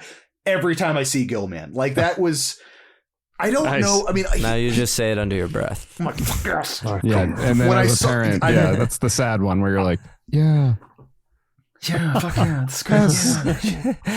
Oh, this is so great. And dude, he's literally in the fucking poster of the movie. But for whatever reason, the first time watching this as a kid, I was like, I wasn't prepared for it. So like seeing him come out of this like waterfront, I was just like gobsmacked. I was like, oh my God, it's all of them. This is fantastic. Nice. Hell yeah, man. It is a triumph in this moment. Yeah. Right. Reviving and then we get to Frankenstein. Yeah. Yep, and it's Frankenstein's monster in the box. And the fun factoid about Frankenstein in this is that they couldn't get the licensing for Karl, so they had to like base it kind of off of Karloff, but now the bolts are in his forehead instead of his neck. So it's kind of like that Disney 10% change so they don't get sued. Yeah. So they're just like, all right, just fucking put the bolts on his head. It'll be fine. Works. So do we know what it was about the property? Like that guy was supposed to be Frankenstein? Do we know what it was about the property that made the Gilman thing different? Not. Because I feel like the Dracula thing's like, it's very Dracula, right? Yeah. Mm-hmm. So I think they were talking about how in Dracula, they didn't do the Widow's Peak. They were able to do most of the costume, but they went without doing it like a heavy accent and things like that. So the appearance is less... So I guess like when you do the licensing on different IPs, right? You can license different things. Like Scream, we always talk about how the Ghostface mask is its own property versus everything else. Right. So I guess it's like, hey, the name is one thing, the general appearance is one thing, but like the specific items that make it really, the bolts on the neck rather than the forehead, the Widow's Peak ending here rather than here, like that to that degree.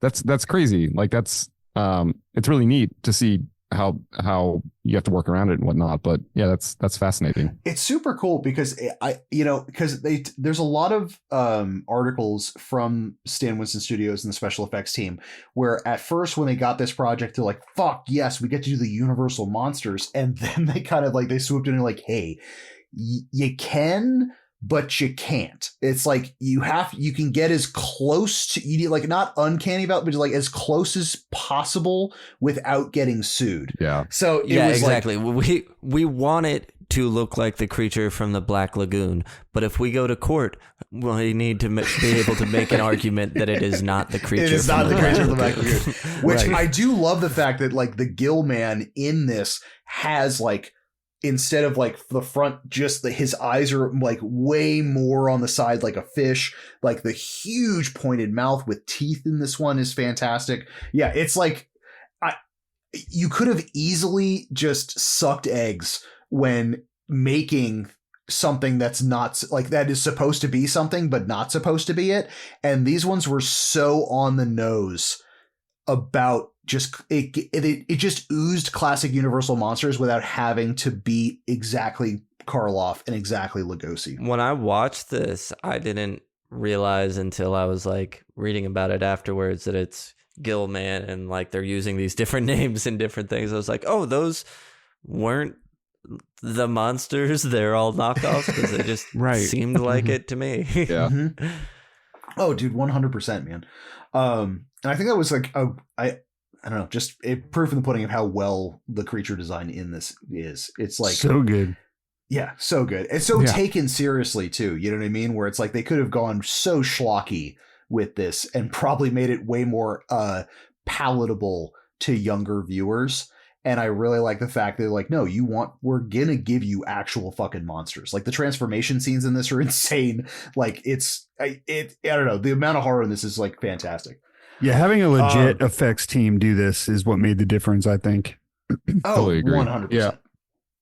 Because it could have been, like you said, it could have been schlocky and stupid. You know? Totally, yes. Like we could have gotten like, early Godzilla level of rubber suits. Yeah. And like easily. I mean, they even had one where it was the actor who played the mummy. Is that he said it was in Variety magazine that they had the advertisement to audition for this, and distinctively goes, we need the thinnest human beings possible and like borderline anorexic. Oh my god, was the actual casting call for this. So the guy who played the mummy was like, I'm dangerously thin, so I could absolutely do like I am your guy for this. Finally, a role for me. All right, so we get back to the house where there is trouble in marriage paradise because we are getting full-blown domestic arguments as Sean is watching, super bummed out. And this is where we get the notes where a Mr. Aguillard called about the Van Halen diary. I fucking love this. I love this mom. I love this mom so much. I mean, if I didn't love her in Goonies, just like she's just a constant. She's just feel good mom.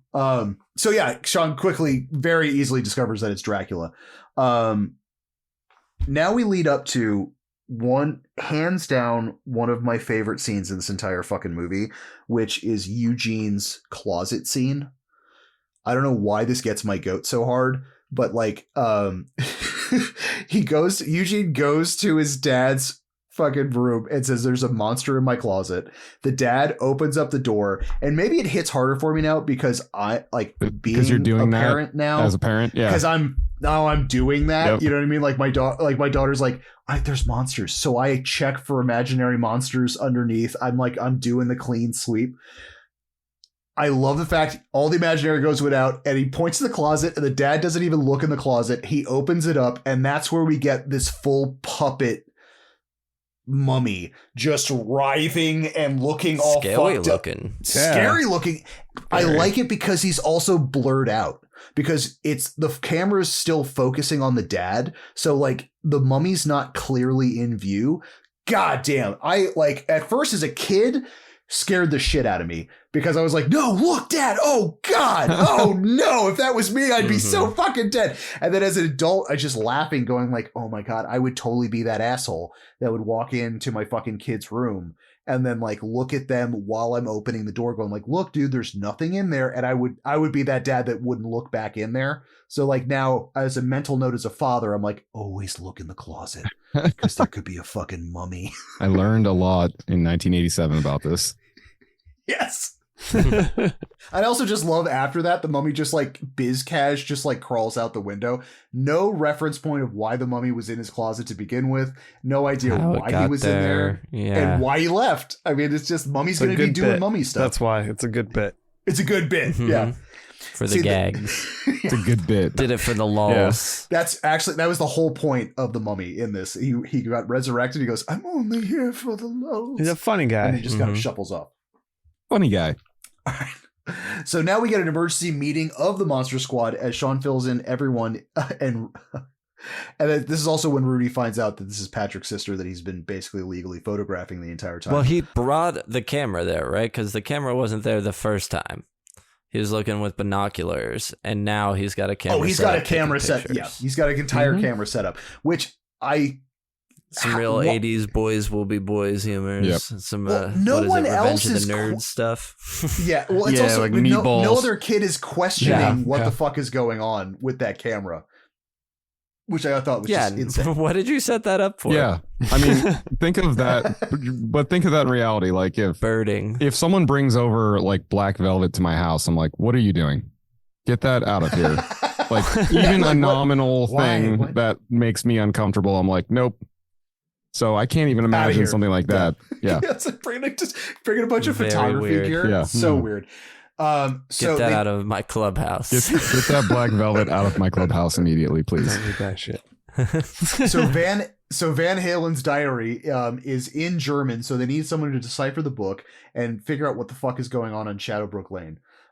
Speaking of that place, we get Dracula pulling arm statues like goddamn Scooby-Doo and visiting Frankenstein in a deep, dank, dark cave, which I fucking love that this is set in California. And like, there's just a dungeon house in the. I mean, well, he's got homes everywhere. Dracula. It doesn't matter how long it's been. This was back when it was still under.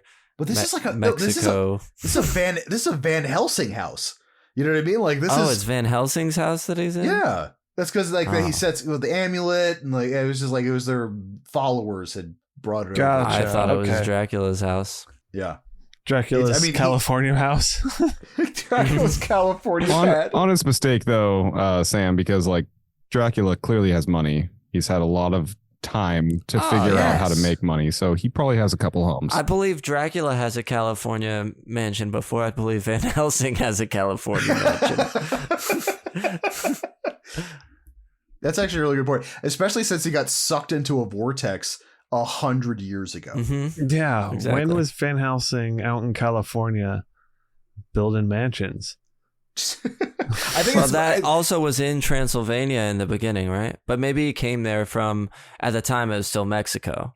Well, right? no, they talk about his followers kind of like whisking it away from Transylvania and kind of like keeping it hidden from Dracula. Very like I'm talking like 3 fucking lines of dialogue. The mansion they whisked away and hid it. No. The amulet. Okay. Yeah, and then this home, but they shipped it piece by piece and had it put back together. All right, so we get Frankenstein in the dark dank caves, which is I noticed as a kid, and one of my favorite ones when he opens and closes that fucking ginormous door for Frankenstein's thing. There's just rats sitting in those fucking like 1x1 holes, and like it's like 6 of them. Like it's just like it's like a chain gang of rats just bullshitting and hanging out. There's lots of rats just chilling in various places throughout this movie. All over the place. Rats like New York. He gives Frankenstein the green light to take on Van Helsing's diary by any means necessary. And he implicitly says, if they give you trouble, I need you to kill those children. Hell yeah. Murder those kids, Frankenstein. Yeah, I got it. Got it. Also, a fun factoid, Dracula and Frankenstein's monster in this were always in character around the kids. They never broke character. All the other actors absolutely did, but for whatever reason, Dracula and Frankenstein were always in character on set around the kids at all times. Can you please give me some water and a straw that I can breathe I need a fan, a little better? Please. I can't see shit. I just knocked someone out. Yeah. Well, Tom Noonan, you just went down a little bit. So Sean and the gang go to Scary German Guy's house and learn how to say, please don't kill us in German. Oh my God. And as Phoebe the Thieves has a play date with a corpse. And I like the fact that they have this set up where it's exactly like the OG Frankenstein with the little girl. And it's actually how it was one of the only points of contention with Karloff is that he thought that scene was like too weird for Frankenstein's creature, and it always advocated that like it would. Oh, in the original. In the original, so in this one, it's basically how Karloff would have wanted the interaction to go. So like, I thought that was just a really cool kind of like tidbit to throw in. You're talking there. about Was the like flower scene, like the guy who played water. Yeah. Yes. Right by the water's edge. So instead of like throwing this like little girl into the lake, he's like, no, they should just like hang out. Like he's basically like a child.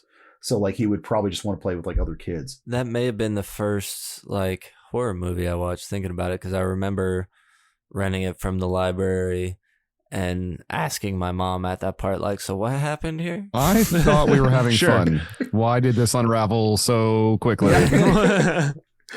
So after multiple chances for pie, Scary German Guy is actually very nice. And the diary is basically a great MacGuffin to tell us about how the amulet is an indestructible thing holding like the place marker for good and evil. And every 100 years, it becomes vulnerable. And if shattered, the flexing powers of good and evil will be overwhelmed by evil, and evil will rule instead of good. Great. But if you do the incantation, you can also wipe out evil entirely, which seems very daunting for a bunch of kids that are like 11 years old. Like, I feel like that would be immediately out of my pay grade. I mean, Van Helsing and his team so Monster into Squad. Hell yeah. Yeah. No, I that's would very have been true. stoked. Like, let's do this. Fucking yeah. Because that's the other cool thing is they're fighting these monsters. Because when part of the attraction when you're a kid of monsters is you think about like how you would fight a vampire or Frankenstein or whatever, especially at your age, because obviously like you don't have access to things an adult would. So it's like, how do I home alone this in a way that I can actually fight these fucking monsters? Is this the part where they find out they need a virgin? Are you so they need somebody who's a virgin, and they go, wait a second, it's tomorrow's date.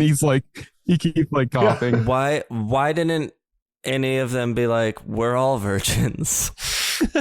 I think it has to be a woman. I guess that's a really good point. They certainly act like it, but I don't remember them ever saying that. They just say virgin.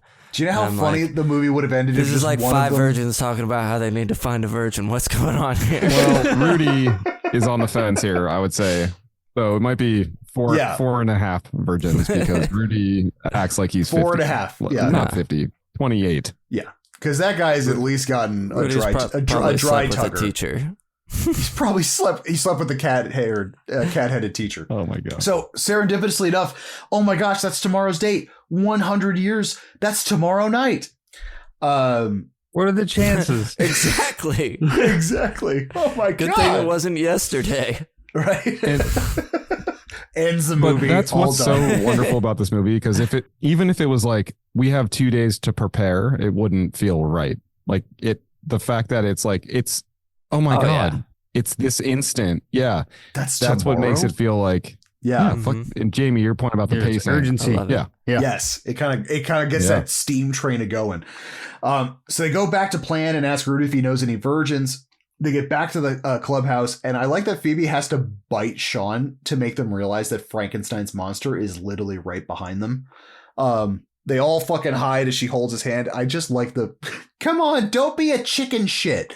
That's just while holding just this ginormous corpse hands. Sean slaps Frankie, and Frankie returns. Even to this day, Frankenstein slapping Sean is one of my favorite scenes because, like, you could just hear him go, like, all the air is out of his lungs. Like, he's just like, oh, fuck. It's a good one. Right. They somehow get Frankenstein all the way up into the actual clubhouse, and he sees a mask of himself, which he's super bummed out about. But not before. It is sad. It's just sad. It is. Yeah. Could you imagine being like asleep for scary? Well, think of it like being this, like, I mean, what is 100 years ago? You wake up and then your face is a novelty thing that children wear to scare each other. It's like, oh, ow. It's hard for me to imagine, I gotta admit, but it would feel bad. It would feel bad, Sam, but I don't. You are one of the most handsome men I know, so I understand that. That's why it's so hard to imagine. I guess I don't understand how he would understand that implication. Like, yeah, I don't understand. Yeah. Right. Yeah, he's pretty It seems smart. a little advanced for Frankenstein to be for like, Franken. Yeah. Oh, kids are using my face as monster. a scary mask. Yeah. Scary. Oh. Bogus. Also, what's also bogus is him accidentally, I guess, shooting child porn. Him getting a nudie of a teenager by accident. I'm just gonna say he did it by accident. I think Rudy holding on to the photograph is more nefarious than the undead man accidentally taking a photo and not realizing. How about his brother? Her brother seeming totally cool with using it for blackmail, bro. Yeah, I think the biggest problem in this chain of this child pornography is the 1 hour photo that developed it and let it go out into the about world. it. Yeah, didn't say nothing shit. happened here. Yeah. So Exactly. just to make a copy. Yeah. just to make everyone feel better at home, Oh. the actual photograph itself is just a blonde woman in a black t-shirt. That's the actual photo that they're passing around. There's like, I'm assuming that just they're looking at. That they're looking at. I figured as much. I didn't think there was a real. They were actually. Now listen, you really got to get naked for us to take a photo of you so these kids can pass it around. Yeah. Fred Decker's too good of a guy. You listen to him talk now and you hear his perspective on things, and he wouldn't do us wrong like that. So I'm glad to know that was the outcome. Right, exactly. I would have liked it if it was like actually just, a picture of Godzilla or something even more ridiculous. Like don't even use a woman that they're like passing around something that's like, oh my God, it's a Super Soaker 100. Oh, this is awesome. Dude. Oh man. And then we get Frank holding Phoebe's hand as they're all walking into the goddamn sunset. And I want that fucking stick figure family on the back of my car. Like, I understand, like, you get the ones, love that just shot. the whole silhouette of them in the dusk would be, oh, yeah, that's my merch for the, preemptively merch for the film. Love that shot. Yeah. Beautiful. Dracula and the Wolfman start doing some Bob Vila level home redecorating as they find the like weird glowy hidey hole of the amulet surrounded by crosses and garlic and shit. It's the most Goonies shit in this movie, to be totally honest with you. Like, it's glistening. Like, I feel like there's like a water source you're not seeing, so it's like refracting over everything. You know what I mean? It's amazing. Oh, God. And I also love the fact it goes, and there's no one to stop us. And then we get into the fucking classic 1980s fighting monsters fucking montage song. Like, we're building stakes in woodshop class. We're dressing up and playing pretend with corpses. That's a good song. Jamie, welcome to your we're talking about the song, Jamie. Oh my God. Yeah. The best. Jamie will do a push-up with just his pinky to this song. Like this is my favorite montage. Strength that the world could ever require. Absolutely. So, dude, amazing. yeah, we've got stealing bow and arrows from archery practice. We got stealing bow and arrows from archery practice. We have Eugene writing the actual army. Dear army guys. Yeah. Like, we have monsters come help. The dog licks the envelope. That's good. They make business cards. My kids. There's an entire scene where they photocopy. My kids yesterday. So Jamie had I feel like you and my sister have just been watching my kids for like 4 days, but Saturday night they slept at over my sister and Jamie's house, and when I picked them up yesterday, Jamie was watching Monster Squad with my kids. So of course I sat down. It's Father's Day. We're sitting there all hanging out together yesterday morning, and that montage scene happened, and we were talking about how much we love it. We come home, and my kids were making cards for me, for my father-in-law, for my dad, and all that stuff. Right. And I saw Luna stick a card in an envelope, and she put it in front of Bo, my dog, to lick it. And I was like, "What are you doing?" And she was like, "The dog can lick it." And I was like, "Where did you get that idea?" And she was like, "Monster Squad." And I was like, nice. Nice. That's a best proud dad moment right there. Is right there. So yeah. That's so fucking good. Well, the only thing that over, she can live on seriously. her own. Yeah, you got it, dude. She's good now. Figured it out. Done. I'm very curious how Rudy got a bullet casing mold. Like, all the other stuff is like, and that's You also just like made a hunk of silver. How do you have the correct rifling for the gun? yes, like he literally had to forge a bullet. I'm like all the other stuff in shop class, absolutely. My suspenders of disbelief kind of felt. I don't know. I feel like they have a bullet making section in fucking 1987 shop class. This is 87 shop class. That's I forgot what year it Shoot it out of the back of a magazine. You're right. Yeah, I also like how he like all that silver, that pure silver he found melted within like 13 seconds. He like puts it in. He's like, all right, cool. Now I'm ready to get my bullet mechanism in there. Yeah. They should have given him the bullet making test when he joined the Monster Club, not yes, like how do you kill a werewolf? Well, what's hilarious is that I like. Can you blacksmith? Can you blacksmith? You need a blacksmith. You a gunsmith? How's your smelting? He's good at smelting. He's fucking great. He's at like the fastest smelter in the West. My only logic for him having the bullet casing mold is, you see later on is that the mom opens the silver and all of the nice silver's gone. He only makes one fucking bullet. I'm assuming that he stole all of that silver, pawned it to buy the bullet casing mold, and then used one spoon to melt it down and then go through that. I mean, I feel like we need to call Fred Decker right now and ask. We should. These are the questions I want. Hold on, I got I've been thinking about this for Sam will get him on the 37 line. years. Ross can. Can you please clear this up for us? Perfect. Okay. Well, cool. At this point, Rudy finds a nudie. As he gets all of his photos developed. Been waiting all night for that one. I have, that one. He had to do a horror dad joke. You gotta squeeze one in. Right? And I guess as an adult now, the entire group of children jumping frantically around Frankenstein holding a nude picture of a teenage girl seems a little off. But at the time, it's hilarious to me. Of course. I thought it was just rip-roaring fun. If I was that age, I'd be like, hell yeah, I want to see that. That age in that era. Yeah. Yes. Absolutely. Because whenever my son watches, I'm going to be there to tell him how it's wrong. Yeah, I had to answer some questions. I did not have that. They were just like, here, watch this. That's just fun. We trust, and this is the 80s and 90s. We trust movies to teach our kids. We don't have to parent. It's real boys will be boys stuff at the time too.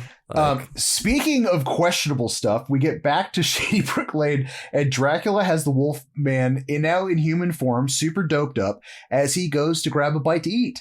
And by bite to eat, I mean presumably three they're in like Catholic high school outfits. Like they're all in matching outfits. And in a closet. So I'm assuming he and in a closet. Yeah. So I'm assuming that he is now going to eat three teenage girls. Yeah, he does. Because they return a little bit from now. Not in the condition that they were in there. They have much sharper teeth. Much sharper teeth. And he went in there and sharpened their teeth. Yeah, that's what he did. He went in with a file. And that's what he put him in like really weird borderline sheer 90s. There's a whole process that Dracula's got going on that I'm not too keen on. Wolfman actually was hiding his meds. So he spits out all of his tranquilizers and runs out and calls Dell at a gas station before he goes full wolf, warning him that Dracula is going to kill his son. Oh, yeah. Love the transformation scene on this. It's a short one, but it's so good. I think it's my favorite scene in the movie. The way they use the little smoke and mirrors there with the corner of the phone booth. And the phone booth is so smart. So good. It's very thoughtful. Because in a lot of werewolf transformation scenes, it's like they'll either pan down to the floor or like something will black out to move into the next special effects like prop head or puppetry or a thing like that. And you nailed it right on the head. Like doing that panning shot around the actual phone booth itself, it doesn't fade to black, it fades to silver, which is like the metal trimming, and then immediately goes into the next effects. It's just so good. And I like the werewolf transformation in the fact that like it's probably incredibly tempting to do like an American Werewolf in London and show a very long process. And I like that, like, when he changes pretty fucking fast. And like, and that's, I really like that. I like that a lot. Also, just him like just destroying that fucking thing and just lurching into the woods is just like, chef's kiss. So fucking good. Chef's kiss. So Squad gets to the house as Patrick and Rudy are back in town stalking Patrick's sister. Eugene gets his Twinkie stolen by the creature, which I love that scene. It's creatures. So the first year I worked Spooky Empire, I had that giant bust of the Gill Man from Monster Squad, and I filled an entire basket full of Twinkies. and had a big sign that says, "Please steal a Twinkie from the creature." Oh, So good. Nice. Really Yes. like thoughtful thing. Were people excited about that? They were. It was that got more attention than most of the stuff I was doing that weekend, which I thought was pretty. Well, it gets people to your booth. That's what I'm talking about, "While you're baby. here, would you like a tattoo? You want to do Yeah. that? So, and also they do the interrogation of fucking it's Emily. Goes from like asking her if she's been dorked to blackmail very quickly. So quick. This is where things go a little dark for the Monster Squad. Yeah. Which is also kind of funny. Not funny. I don't know. Because Rudy it looks like he's drinking a beer. So like he's clearly like drinking and then like threatening a teenage girl with exposing her nudity That's to a the world. Stewart's root beer, I think. Mhm. Yeah. We were It's we were yes. having a more than necessary in-depth conversation about this yesterday too when we were watching this, and I was like, what do you think is in that bottle? And Jamie was like, definitely root beer, but he thinks it's a beer kind of thing. I agree with Right. that. Yes. He definitely thinks he's drinking a beer, but it's root beer. It's just root beer. Just trying to look cool. Mm-hmm. And it works Yeah, because it does work. I will go get a root beer right now with He's so my fucking leather cool. jacket. Fun. I love him. At this point, with Frankie, the kids are encroaching in on the house, and I also like the tidbit, like they're getting towards the house, and then Frankie says like, "Master wants children dead." And you're just like, oh God. Like Horace, like fat kid, literally is like the voice of reason, where he's like, hey, this is like fucking for real, and we're 12 years old. Can we not? Okay, we're going to. All right, fine, fuck it. Let's just go in. So as they're going into the house, Dracula's in the basement with dynamite, and then the second Frankie enters the house, the plunger drops, and the house goes to shit. From the doorway, it almost completely collapses in on him as the kids try to help him, which actually got to me, where like, I was like, he's not moving. Oh God, he's dead. Someone help. And then I'm like, oh, every time I'm like, oh, poor Frankie, dude. Like, I know you're supposed to be like this undead corpse and supposed to be a bad dude, but like, God damn it. Like, get up. Oh no. How did they collapse that doorway again? What did he do? It was, he walks through the threshold of the house, and then Dracula looks up, and then the plunger on the dynamite to get into the amulet room drops, which causes like the whole house to shake, which like the front doorway pretty much collapses. So it was just, because I just remember being like, that's funny that it was just in that spot. Whatever he did, I remember thinking, That's convenient. Yeah. only here, huh? yeah, this is mildly convenient. And then while they're kind of like figuring out what the fuck to do, we get Sean he gives a pretty good leader speech as the fucking Wolfman comes out, and we get the infamous scene, Here kick it him in is. the nards. Yeah. Wolfman doesn't have one. Doesn't Kick him in the have fucking one. nards. And then just boots him right in the fucking scrotum goat. And this just like the lurch over, just like the, and then like, Wolfman's got nards. Such a classic line. Yeah. I have done two Wolfman have nards tattoos, and I am very proud of both of them. They are the Nice. highlight of my career. One of them's on your right leg, one of them's on your left leg. Yes, yes. Right? They're on me. That was a line that before I saw the movie, I knew was a line from the movie. Oh, Sure. totally. Yeah, Didn't know yeah. what its relation was. I think that like Wolfman's got nards, Creature Stole My Twinkie, and probably Stephen King Rules. Those three are out in the universe, like especially if you're beyond the movie. Like at that point, like that is it completely transcends it. Like if you have this isn't even on your radar. I've heard people quote some of those and not have seen like Monster Squad at all. Yes. Sure. Yeah. You know. That makes sense. Yeah. All right, so as they bolt, as Wolfie is holding on to his wolfbane and berries, we get this long hallway with the brides of Dracula. God. All right, so we get the brides that are now doing that weird slow like like going towards them as they scream. They turn around, they see Wolfman just doing the same shit, and then Dracula also doing the same shit. And then that's where like he's like fucking groping the goddamn statue, and he pulls the thing down, and they pop right down to the basement. So in the basement, they land on a bunch of corpses, and right at the new opening, there's the amulet, and it's protected by like crosses and garlic. Super, like I said before, very Goonies looking. Sean grabs it and is immediately yoked by Dracula.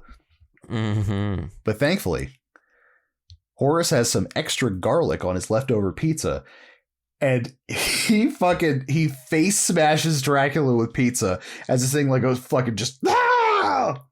Had he just been carrying this with him the whole time? Yeah, You have to have a snack. you gotta have a snack. When you're If fighting you're the monsters, fat you gotta kid, have a little bit of. Yeah, exactly. Yeah, I mean that's classic. 80s fat kid trope thing. Always Yeah, it's has like like chunk. food on him type of Pulled thing. it out of his pocket. Yeah, right. Yeah, that's his pocket pizza. That's his pocket What's your pizza. spaghetti What, policy? you guys never had pocket pizza? It's my pocket Like slice. Charlie from It's Always Sunny. Yeah. Yes. Mhm. Oh my god! All right, so yeah, serendipitously, the whole gang and scary German guy converge right outside of the mansion. So they decide to head to the middle of town at the church to perform the ritual. They hit the road, and right as they do, the mummy latches onto the car. The kids. Oh, this is fucking great. The kids tie part of his bandage to an arrow that Rudy hits to a tree, unraveling the mummy. This entire sequence was fucking awesome. I love good. the surprised look on the mummy's face the second his leg starts unraveling. So good. Because it's like almost like almost like a Scooby-Doo like Yeah. The whole idea, like my son, who's 6, he was like, that was a really smart idea.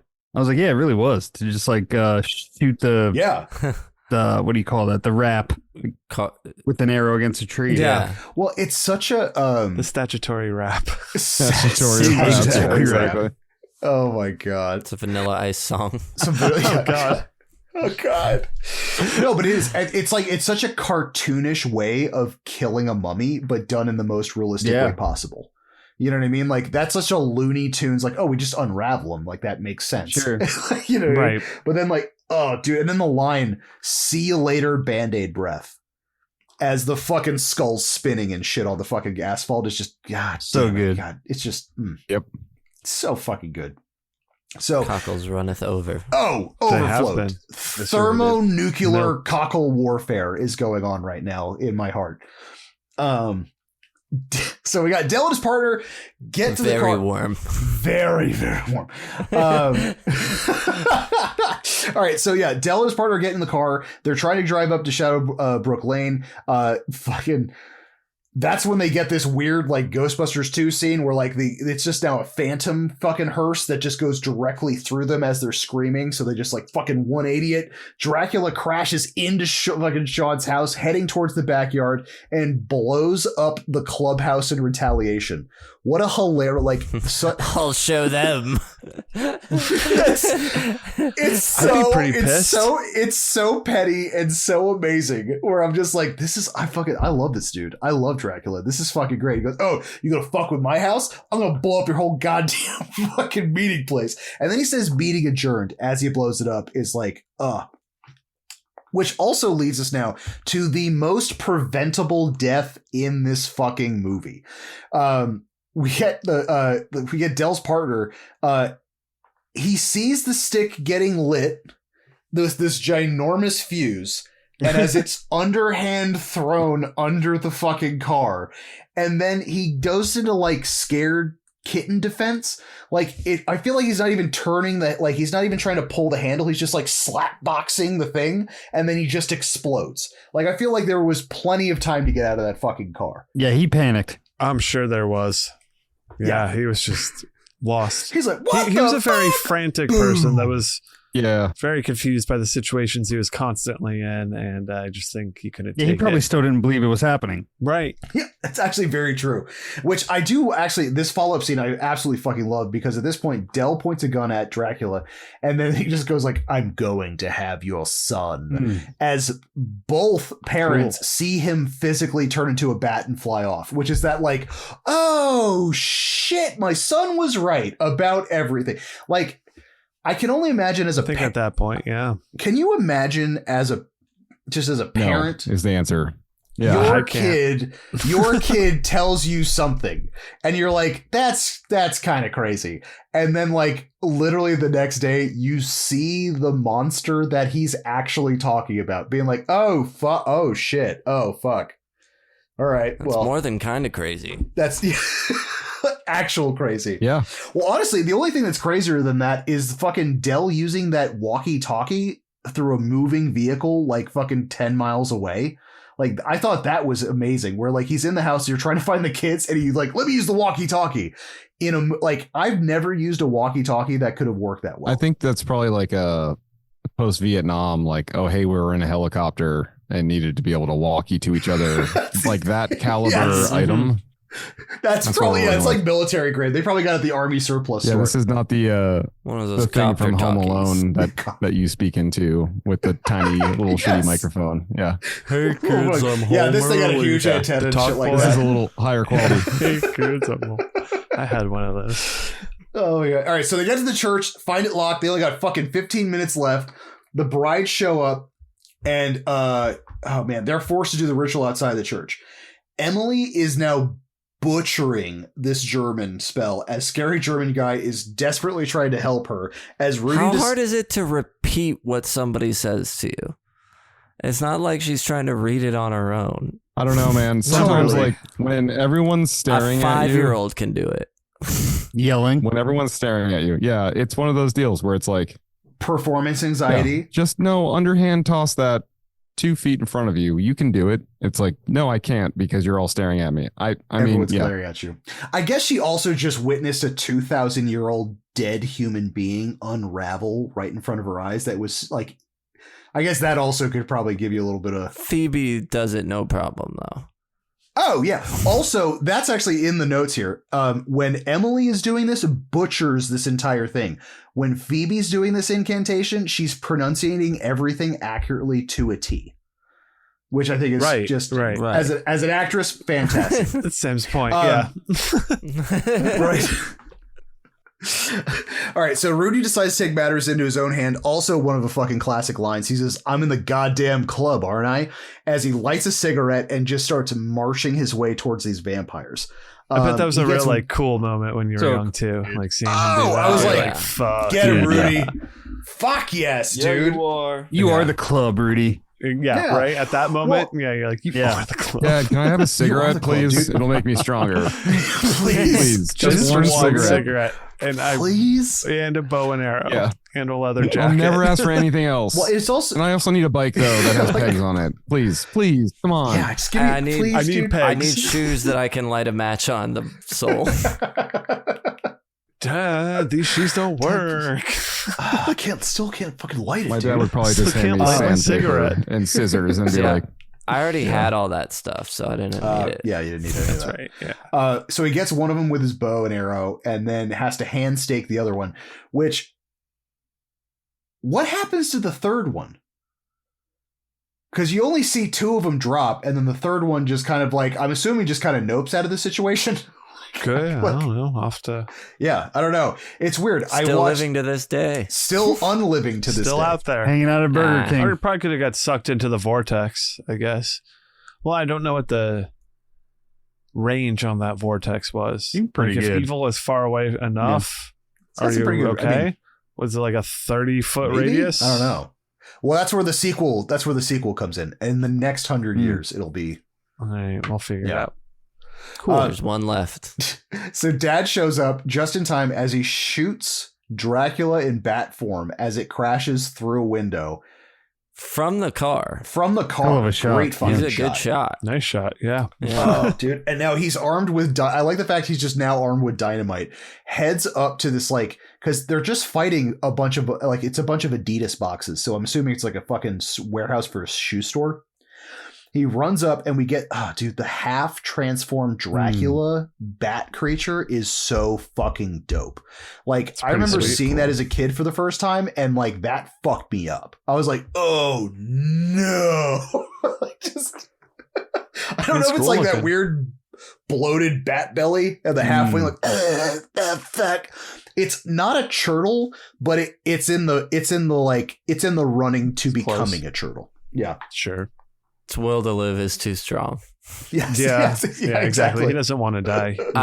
By the way, a churtle is our term for like a creature who's like, kill me, that you come across from time to time in movies. Yeah. Typically, it's been turned into some sort of goopy monster of sorts that just wants to die. That's a churtle. Wants to horrifically die. Okay, so now we do get the Wolfman shows up, who beats the ever-loving shit out of fucking Dell, and then he winds up being able to hit him, and then oh god, he puts dynamite into his pants and throws him out the window, and we get fucking Wolfie bits all over that alley. Oh, certainly. That's a real cool shot when it flies out the window and explodes. I also like how they blew him up, because it's like fucking like half of his torso with like his head and part of his arm and like this big old wolfie feet. Leg. And, Yeah, I mean, this is the most gore in the movie when we're talking about that gore stuff. Mm-hmm. Oh, yeah. Like in this one. That and the possum sucking in the beginning. Possum sucking, certainly. Yeah, but yeah, this is what I was thinking of. So you see possum sucking, yes. Goo and... Oh yeah, it's like severed body parts, you know. And then they start wiggling and then like start kind of like moving and gyrate. Is like, oh god. Emily finishes the transcription, but nothing happens as so Wolfman has now reassembled himself, and then in true he's like, I like how he like goes and like forms and goes like that's I don't know. Something so fucking cartoony about that. So Rudy, I can't die. The Wolfman is a turtle. He wants to die. He definitely does. Hands down, dude. Yeah, he does. He's happy when he finally does. There's, oh man, it's like also like simultaneously while this is going on, like the Wolfman's heading towards Rudy. They realize Emily is not a virgin because she only did it once, but it didn't count. Yeah. Steve doesn't count or whatever she says. I thought that was funny. Yes, right. And like that, and then like I like the fact that like all these cops show up to an actual fucking Wolfman. They shoot him once, and then they decide just to hit him with sticks. Like I feel like, and then just jump on him. Yeah, one by one, run at him like, in a line. Why? Yeah, Foolish. Which so foolish. Well, at least they did that because at least Rudy was able to take one of the guns from the cops, and then loads the silver bullet, takes a shot, says bang. I really do like this scene because in the other ones... Sorry, the cops are so bad that this kid takes one of their guns and puts his own bullet in. Like in real time, just insane. Boom. That's the Monster Squad, baby. But I think I do like it because out of all the other deaths, like you can tell Rudy is like this is the one he didn't enjoy doing. Like he sees the dude and the guy says like thank you, which kind of buffers it a little bit, but you could tell that he was like uncomfortable holding a gun, shooting the gun, and kind of just like oh god, all right, I guess, fuck, shit. Not as cool as we thought. Yeah, I guess he's not that cool. Right? A cooler dude would have been able to murder easier. Exactly. Now we get stuntman knockout scene because Gillman pops out of the sewer, starts fucking everybody's day up. And at this point, they're realizing Phoebe is a virgin, and the old scary German is going to help her read out the entire incantation, while Gillman is just like fucking murdering a bunch of cops. It starts lurching towards Fat Kid as he picks up a fucking shotgun, and he's like, EJ, let me in the goddamn thing, and then fucking just lets loose and shoots this fucking Gillman in the chest, which I think is really great too, because like it is just a giant fish guy. So like a fucking bullet would just like a normal shot to the chest would just take this thing out. That's all it which takes. I thought was great. Yeah, we don't need anything special. Nothing fancy. As someone I was revisiting it, but someone not that familiar, I was really hoping that Horace was going to go flying back into the window or something, have the classic child shoots a shotgun and blast fly it back from backwards. shooting. Yeah. That'd be No, fun. dude, he's got that wouldn't fit his arc because he's like now he's gotten control, he's gotten command, so like that's his thing, yeah he's now like full circle, and he goes Fat Kid, he goes, my name Neville in part 7, my name is Horace. Such a good line, dude. Absolutely fantastic. When you said the three quotes dude. earlier, I wanted to interject and say I think that one is also a big one, but I didn't want to steal the thunder here. No, you're 100% right though, because like this one, especially for being a chubby kid fucking watching this as a movie, I was like, this is okay, this guy's my spirit animal now. Like this guy's fucking awesome. Like this is just taking down Gillman, fucking just doing it to it. Ross has got a "My name is Horace" tattoo as well. It's actually under my beard. It's right across my throat. My name is Horace.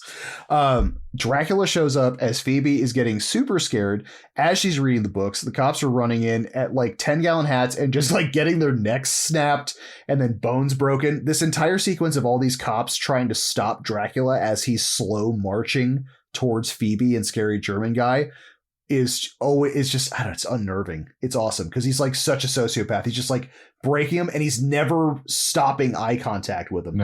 No. Oh God, just so fucking thing. I also really like the scene too because the actress who played Ashley Bank, who played Phoebe, was fucking terrified of Dracula with contacts and his fangs on. So they told her before filming, okay, sweetheart, he's going to lift you up and he's going to open his eyes and then you're going to need to scream. And then she goes, okay, well, will you guys let me know? And then like literally he goes, oh, you'll know. So that entire scene where she's lifted up by Dracula and then like, give me the amulet, you bitch. And then turns around where she's screaming is her actual reaction because he had his eyes closed the whole time and opened his eyes at the right moment. So she literally was like, oh, fuck. Oh, shit. Oh, God. And I hate that. And that's the scene they had in the movie where I'm like, oh, my God. That's I think I read that it was just all in that whole scene was is. just one take, that sequence. Yeah. Yes. Oh, but thankfully for Phoebe, Frankenstein comes to the rescue. Dracula gives him, oh, my God. Fighting gives him enough time to actually do the rest of the ritual, opening up the limbo vortex and sucking all the bad guys into it. So like Frankenstein like impales him on like a wrought iron fucking like, it's like a part of the fence like right outside the church. So we get like a twister amount of debris just getting thrown in as Dracula grabs Sean's ankle and sucks him towards the vortex.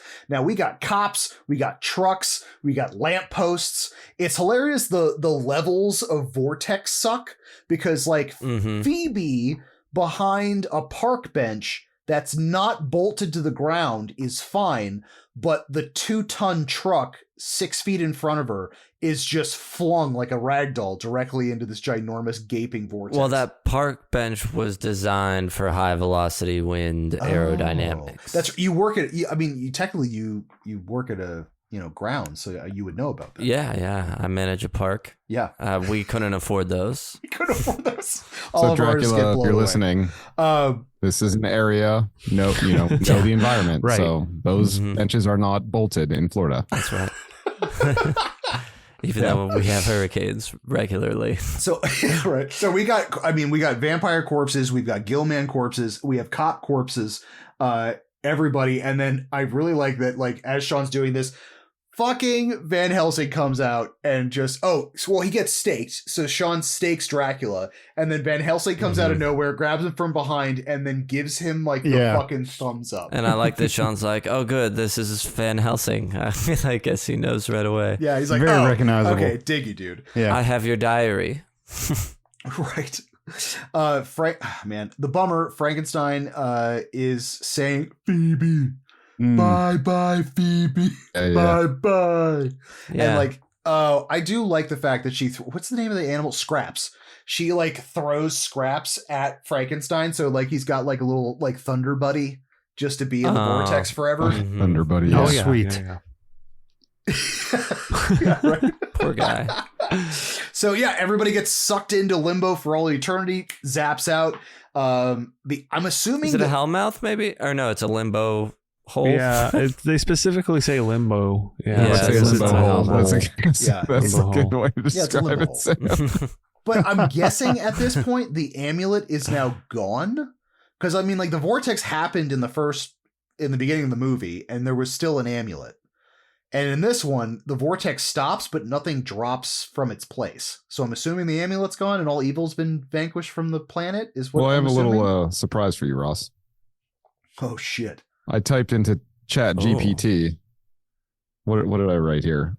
Please propose a concept for a sequel to the movie Monster Squad from 1987. And it gave me a lot of content instantaneously. Actually, Jamie and I also did an episode that was sequels we wanted but never got. And we, Monster Squad was on there. And I think we proposed something that Jamie is oddly similar to the ChatGPT response that we got. It was. Well, it hey, was maybe it scraped it I'm from trying your to see if episode. it references did. the amulet in here. I don't see it. I mean, but it has like character names and other shit too. So, yeah. Oh yeah, we used to use ChatGPT a lot on the show. Pretty funny actually. What came up. So Well, don't close it because we'll have a question about sequels. Oh yeah.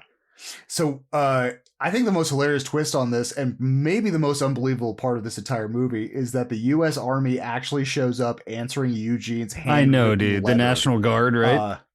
Were you the one who wrote that crayon letter? Excuse me, boys. Are you in charge? Now, what this? Can someone tell me what this? Yes. Monster was in my closet. Could someone tell me what the Sam hell is going on, dude? Where it's like, he hands him a business card and he goes, "Who are you?" "We're the Monster Squad." Now, when he was delivering that line, they told him to be like, you need to do that as Clint Eastwood as humanly possible. So that is Andre's version of Clint Eastwood Pretty good at the end of that movie. yeah, And then, did a great job. Yeah, Cool. and then we bust into the Monster Squad. one of the rap. best raps that I've heard recently. Oh, absolutely! I actually Is have. it called statutory rap? It should be. I don't think it is, but it should be. Sam. It should be, yeah. No, that's actually, I was showing the guys, it's going to lead into our other questions before, but I actually have a 7-inch vinyl that is the montage song and the Monster Squad Oh my rap God, from dude. Mondo when it came out. And it's got Damn. Frankenstein's face on it. Wow. It's highlight of my collection. That about does it for Monster Squad. You guys have any other final thoughts before we kick it into our crematorium? Kick it. Okay, and we're back out of the limbo void and back on the streets. How are we surviving? How do we survive Monster Squad?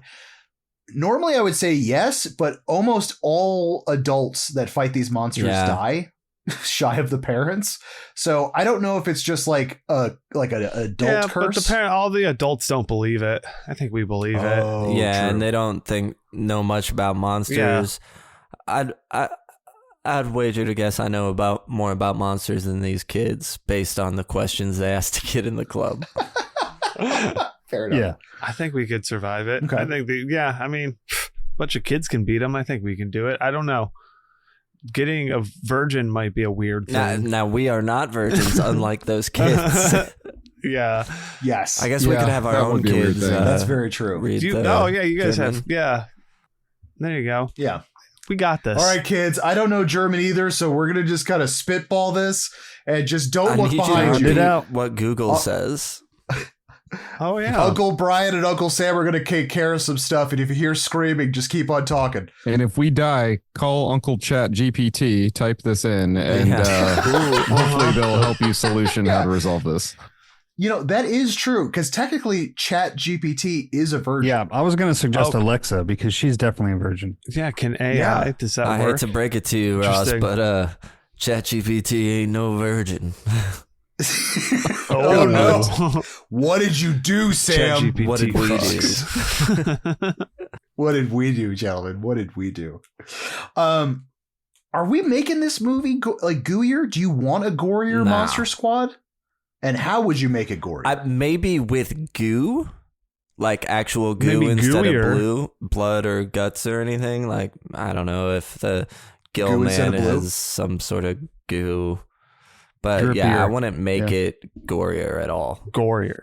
I agree. Oh, the pizza scene. I would have loved to have seen like him peeling the pizza off and just sinews of flesh like going in between, like super Jeez. like Garbage Pail Kids style. I mean, that would kinda be just cool. goo. I think that is pushing it probably a little too far. Yeah, But just that one For scene. this That's one. it. Sure. That's it. the aesthetic of this movie, I think, is Ross can't help it. what I love about it so much. So when it comes to, there are maybe little subtle things I might Do here or rethink there. about this movie. Yeah, and we already sort of talked about what those topics might be. Sure. But one thing for certain I would not change about this movie is just how it looks and how it feels.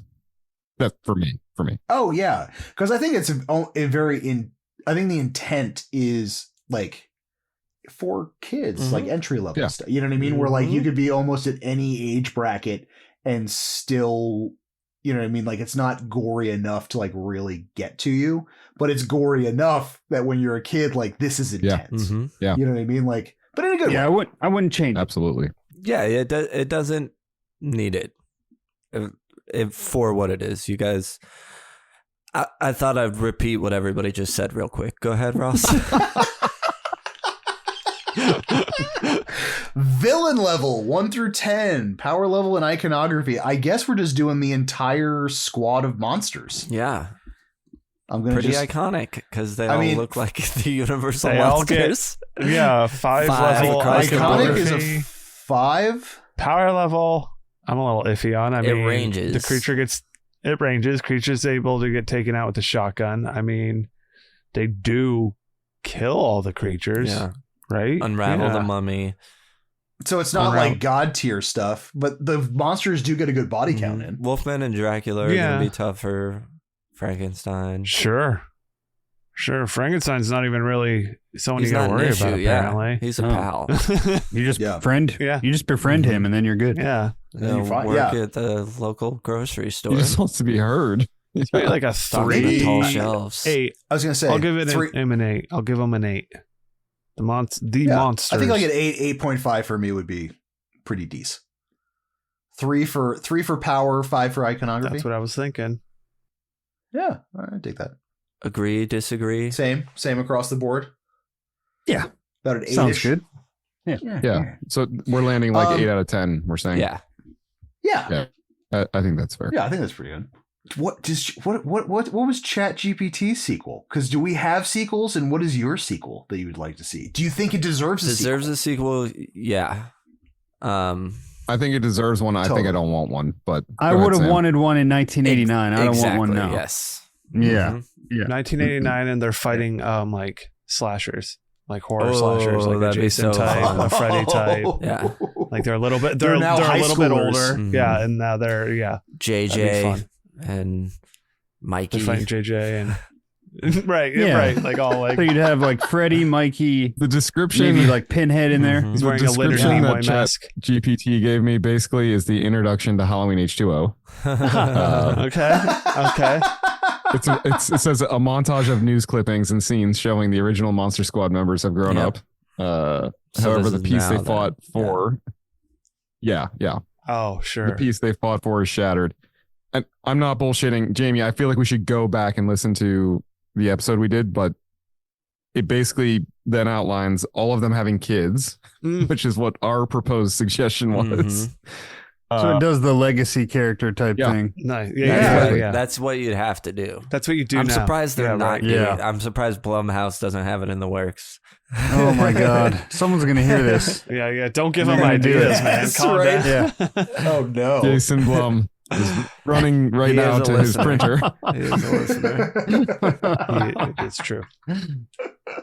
Are you guys buying the soundtrack or score on vinyl? I'm gonna say yes. I would buy what you got, the split of the singles. I don't need the entire thing, but those 2 songs would be fun to have. Okay, I'll take those. Yeah. I would spend $8,000 on all of the songs. So give it all to me.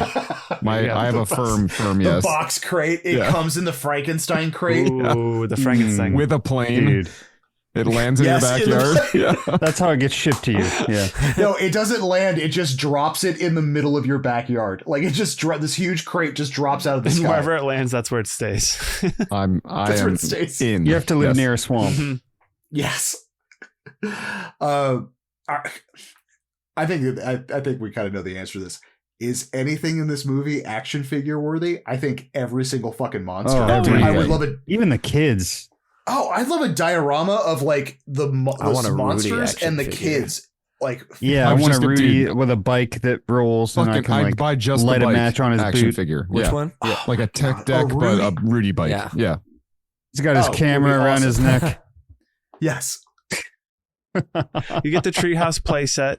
It opens up or whatever. Then you can like hang them all out in there. You can put and then that's when you have all your characters. You put Rudy with his camera playset. I love this idea, dude. Exactly, exactly. That's what I was thinking Brian, of. Yeah. If you had it set up like a Mighty Max, so it's like Dracula's head, and then you open it up, and it's the whole fucking That'd be like Mighty Shredder. Max. I can't believe you just said those 2 words. I forgot about Mighty Max. Oh my I had god. that skull one. I had a few of them. I like. I like that. Pollock Pocket for dudes, so therefore, since it's for boys, it's cool. It really was Polly Pocket That's for exactly dudes. what That's exactly what it was. This whole pocket toy thing that we had going on for a minute. That was fun. Oh, bro, micro machines. Yeah. Yeah. I had Mighty Max and I had Monsters in my Pocket. Those like vinyl fucking crazy ass ones you could collect. Oh god, I had so many of those. What merch or prop are we getting from the movie? I want Van Halen's diary. Yeah. Yeah, that's a good one. I want a piece of the Wolfman. I want Wolfman's nards. Do you think What they were is nards? Just wear them around like on a chain, chain necklace. Yeah. Just a nutsack pendant, a nard sack. I'll put them on the back of my truck. It's just a fuzzy coin purse. You can open it and just get your spare change and stuff and put it back That in. could be a good promotional item. Wolfman's nards. That's a great promotional coin nards purse. coin purse. What do you think the special cup and like popcorn bucket would be if it came out like today? That's like that's one of our new questions. It's not on the sheet you would have, but I think it probably would. You probably could get a range. It would be like the heads is kind of classic thing, but you could get each monster's head. That would be sick. Like collect them all, type of thing. Totally. I think that would be cool. Or like the hearse vehicle thing. I don't know. Opens up and you could just eat out of the... Dude. Okay, it's like a tray. You put your cup in it. Oh, there you go. The top of each one would be the monsters, but it's like the poster. So you have like fucking Dracula in the front, and then each as they kind of V out, and then the cup is just the kids in that same like. So you angle it right, it looks like the movie poster, but through just all the popcorn buckets. Oh, with the buckets themselves. Got it. Yeah. I only want your fingers. Should we all cut our fingers open and bleed on it? Can you wrap your fingers around this? I'll take a Voorhees burger and a side of Jason's fingers. Show them. On this show, we like using a rating scale of 0 to 5 fingers. Each finger represents a different quality about a movie. You can chop off half a finger, as well as no fingers or quarter fingers. These ratings are intended to be subjective and on how we feel about a movie. It doesn't matter if the movie is subjectively good or bad. You know what? I'm just going to go for it. Hey, yo, Sam. Yo. Give me that score. All right. So engaging is going to be a 0.5. I found there was a lot of stuff that I missed while you guys were talking about the movie, just like stuff that happens in it because I wasn't paying attention. And again, I don't think this is a knock for the movie. I'm an adult that didn't watch it as a kid, so I just experienced it differently. I wish I had seen it as a kid. Sticky, I'll give a 0.5 as well because certain stuff's very memorable, and it could just be because we've talked about how much of this stuff has permeated pop culture. So it's like how much of it is sticky or just because it's around, I don't know. But either way, 0.5. And I didn't really remember much from my previous watch. T-shirtable, I'll give a 0.75. The only reason I wouldn't get a shirt for this is because I'd feel like a poser because people love this movie and I don't. But it's got a lot of cool stuff. The poster's cool. The monsters, there could be a lot of cool stuff from it. So I'll give it a 0.75 there. Cockles will be a 0.5 because part of it is it has all that great feeling stuff. It feels like a movie that I like. Feels like movies that I liked when I was a kid. A lot of it because it's a late 80s kid movie and I watched a bunch of them. But so it hits a lot on those notes. But then again, some of the other stuff that stands out now really stands out, especially as someone who never experienced it before. Especially the homophobia, not homophobia, but homophobic stuff in it, and the the big one for me is the bribing the sister with the photos. That is just like crazy. Understandable. And rewatchable, I guess I'll also give a 0.5 to, because I'm not running for it, not trying to check it out again, but I know I'm going to end up watching it again. And I definitely know I will show it to my kids one day when they're ready. But right now it's too scary. So, and again, conversations. I this sounds weird. I prefer my son to hear some of this, learn about some of this stuff before the movie. So I don't have, like, the first time he hears the F slurs and watching Monster Squad with his dad. If that makes sense. No, it does make sense, yeah. Yeah. That reads. I'll play some Eminem for him, and then we'll watch Monster Squad. There you go. Perfect. Got to it. So that's a 2.75. I thought I was going to be a 2.5 or a 3, so 2.75 makes sense for now. Who knows if that'll change. But that works for me. Great. Nice. All right. I think I'm going to go, and then I'll Brian, and then the horror dads. So let's do. All right. I picked it, so you're going to, like, big whoop. I think you probably guys are going to know what I'm going to be rating this. Engaging. I'm always engaged every time I watch this movie. Like, even watching it 1,000 times, I still am thoroughly engaged. It's hilarious to me that, like, I've tried having this movie as a background movie, but then I just, like a moth to a flame, will just, whatever the hell I'm doing, I'm just gravitating towards the TV, and I slowly sit down and I just start watching this movie. Like, Stop I can't cleaning the house and start watching Monster Squad. Absolutely. It's like if I want to get shit done, I'm not putting on Monster Squad. Sticky. Absolutely, it's a 1. It's super memorable.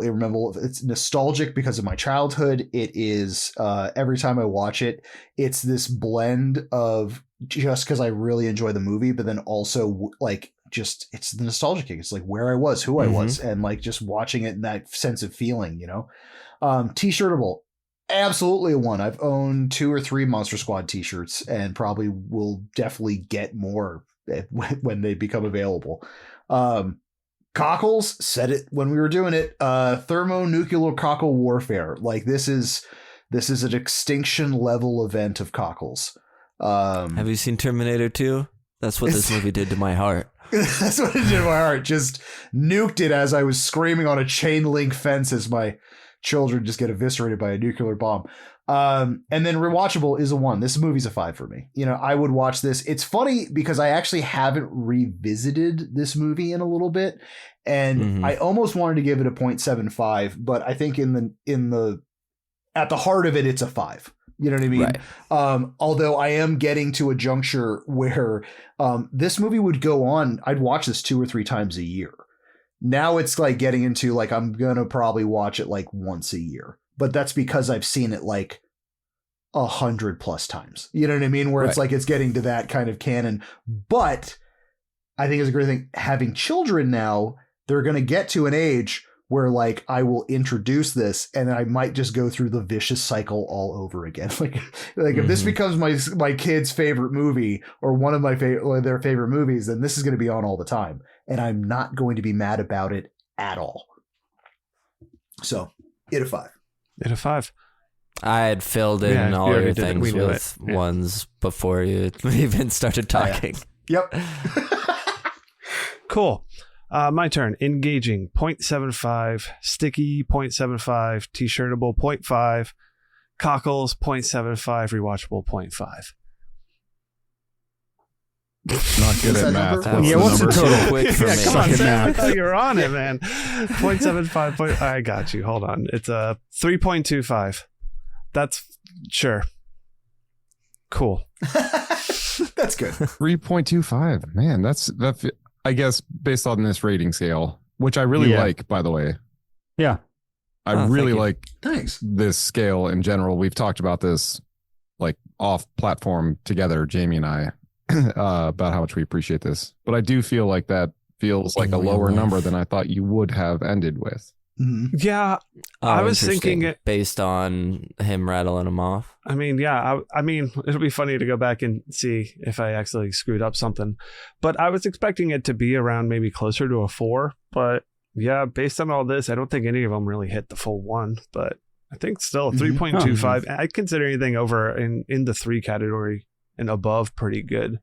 Especially for this, it's the same category of Sam of like, came late in life, but I think I understand it. Right. Yeah. Hey, yo, horror dads, what are you giving Monster You're up Squad? first, man. I'm just piggybacking off all your points, Ross. I'm a 5 out of 5. 5. The cockles are deep as hell on this one. Stickiness. I mean, I remember everything. I recite the lines all the time. Right. And then what's the t-shirtable? Yeah, I mean, fuck yeah, that's a 1. Yeah, Sure. Rewatchable. And what was the first one? Engaging. Yeah. Yeah, super fucking engaging. So yeah, I'm 5 all across the board and rewatchable. I probably watch it too many times a year to even say because it's embarrassing based on what you guys have rated it. So yeah, 5 out of 5 for me, and I am not ashamed of that at all. No. As you shouldn't be. Hell yeah, Brother Pooh. Hell yeah. Hell yeah, Brother Pooh. Yeah, I gotta say, so as the third member of the group that found this movie young, I'm with Jamie and Ross in the camp of I've spent so much time with this movie, and Sam, I hear exactly what you're saying about some of the stuff that's relatively unfavorable, but hearing Shane Black, Fred Decker talk about the script, I do think it's almost like important to have certain things in this movie because I've had I yesterday had 2 conversations separately with my oldest and my youngest about some of the stuff in this movie, and I was like, hey, like let's just have a conversation about this. It's like that uncle that you have that says stuff and you're like, he's like a good guy, but what he thinks is this, but what he's saying is that kind of thing. We have these in our family, so it's easy to relate to. Exactly. Yes. And I guess, I mean, your kids are going to end up seeing stuff and being exposed to everything at some point. Totally. Monster Squad might not be the worst way to have these discussions. Yeah, it forces that. Yeah, it forces that, like, hey, we have to acknowledge a thing. And this was made in a time where humor was different and perception was different and optics were different and just kind of going through that conversation. So I was doing the thing where I was like fast forwarding through stuff. And then I was like, you know what? This conversation starter, because we should address this. Yeah. We should talk about it kind of thing. And again, it would be different if you look and Fred Decker's now making these like ridiculous films about like deep states and conspiracy theories and like is a nasty human being, but like, or even just making the same stuff with the same types of jokes. Exactly.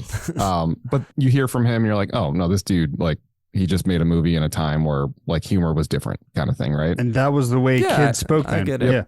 Yeah. So that would be the one thing if you looked at hear kids that play video games today. Yeah. Dude, totally. Yes. But no, I'm sticky, rewatchable, t-shirtable, cockles. Please remind me again this term every time I Google it while we're talking. I get clamshells. Warms the cockles of your heart is the term when something like makes you feel good. Got it. And we've kind of taken cockles just to really make you feel anything, because some things have anti-cockles that it can still be good cockles. Like when stuff is kind of icky, but you like that ick. And there's other ick you don't like, but sometimes there's the good ick that can also be good for the cockles. Okay. But no, but in this case it'd be warm, obviously. Yeah. No, I'm a firm 5 out of 5 on all of this. It's probably one of my top 10 favorite movies of all time. And unfortunately for my brain, which is about 1 centimeter deep, when it comes to this kind of thing, like the other four other films in my top 10 would be very, very, very close to this, like The Burbs, similar kind of style. Like this is just my love language, my comfort food, and the thing that I just want to be surrounded by. If I'm in the hospital and I'm getting ready to die and my family's like, hey, what would bring you comfort right now? It's like, no, I don't need morphine. I need Monster Squad. Like, this is what I would want. 100%. Roll in a TV with a VHS, Yes. so just kind of hit the static. Oh my God. Yeah. That's great. Please, this must be mono. I only want to hear it on one side. Do not get surround sound going here. Yeah. It's got to be fuzzy. Yep. No, I love that. I absolutely love that. What is the club? Does the club have anything to say on Monster Squad? Yes, they do. Weird comes in, says she would give her whole body if she could, hits on every level, and loves it. T-Boo, on the other end, says engaging 0.5, sticky 0, t-shirtable 0.25, cockle 0, rewatchable 0.25. That's a 1 out of 5, and I must say, I don't hate or dislike this film. It simply didn't do it for me.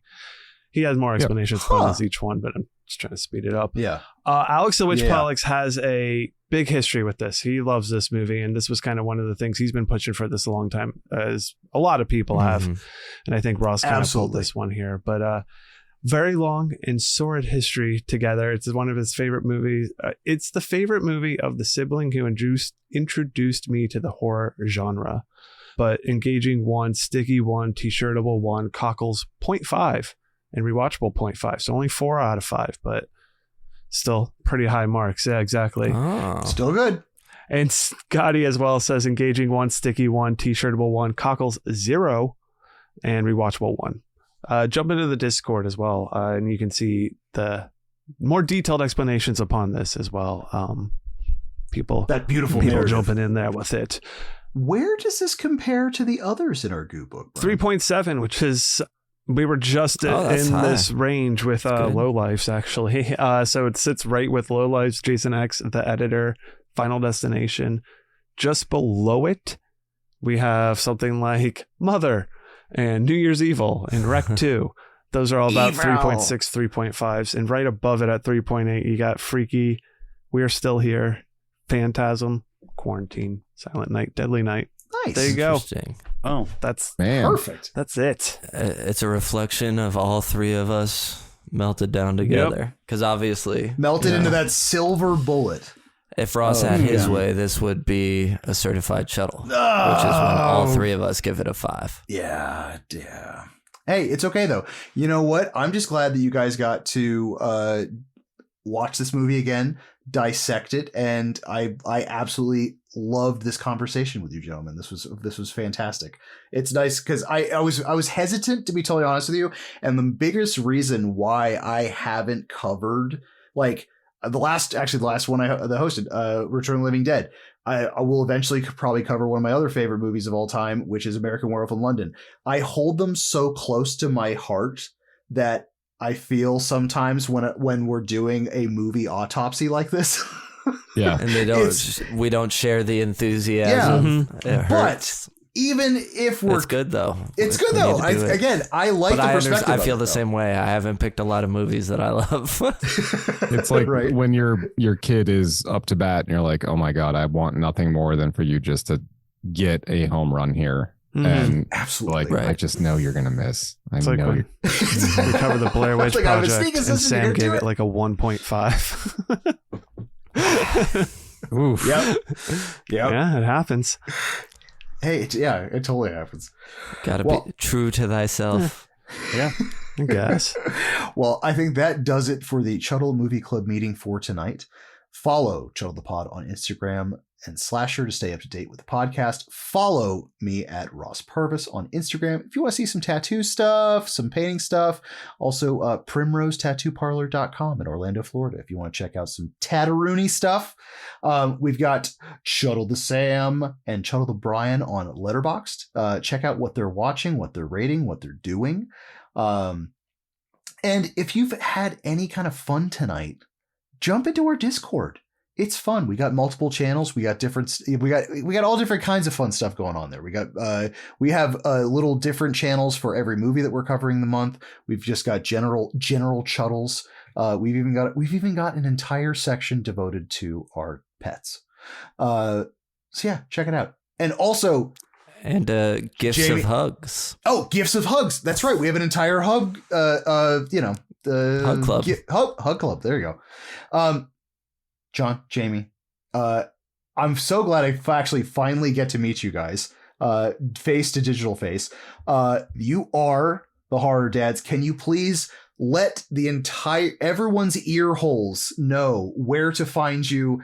If you got anything crack-a-lackin', what's going on? The floor is over to you. Well, we appreciate you guys bringing us back again. And Ross, very similarly, we thought we left the last session thinking that like that Baskin was like your style and your favorite movie. So knowing that Monster Squad's one of your favorites feels amazing to know.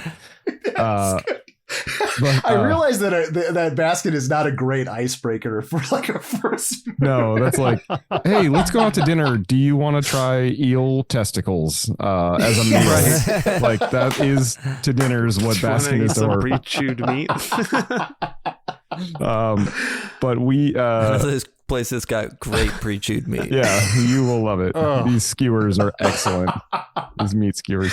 But yeah, so we are the Horror Dads. We are podcasters. We're available pretty much on all major platforms. So Spotify, Apple Podcasts, Overcast, anywhere that you typically would find a podcast, you can find us, and we are Horror Dads. We are online, mostly on Instagram. That's our primary channel at Horror Dads, but pretty much you can reach us on any major platform. We've got the lockdown on all at Horror Dads, largely for everything. And we have a website, horrordads.com. You can head there, find updates, buy some merch. And Jamie, our next episode, we have a couple really rad interviews queued up. One actually potentially related to this film. So we won't spoil that till it's locked in. But we also have another amazing special effects designer who's worked on Tremors and Nightmare on Elm Street Part 4 and stuff. So we do interviews, but we also do top 10s and other stuff like that. So that's awesome. Yeah, you can check out our back catalog. Yeah, we have a good time. Show. Horror Dads. Yeah. Thank you for saying that. I can attest to it. Check it out. We appreciate Hell it. Yeah. Oh, dude, we appreciate you guys. Well, if you've made it this far, thank you so much. We appreciate you so much. And until next time, avoid limbo vortexes and time loops.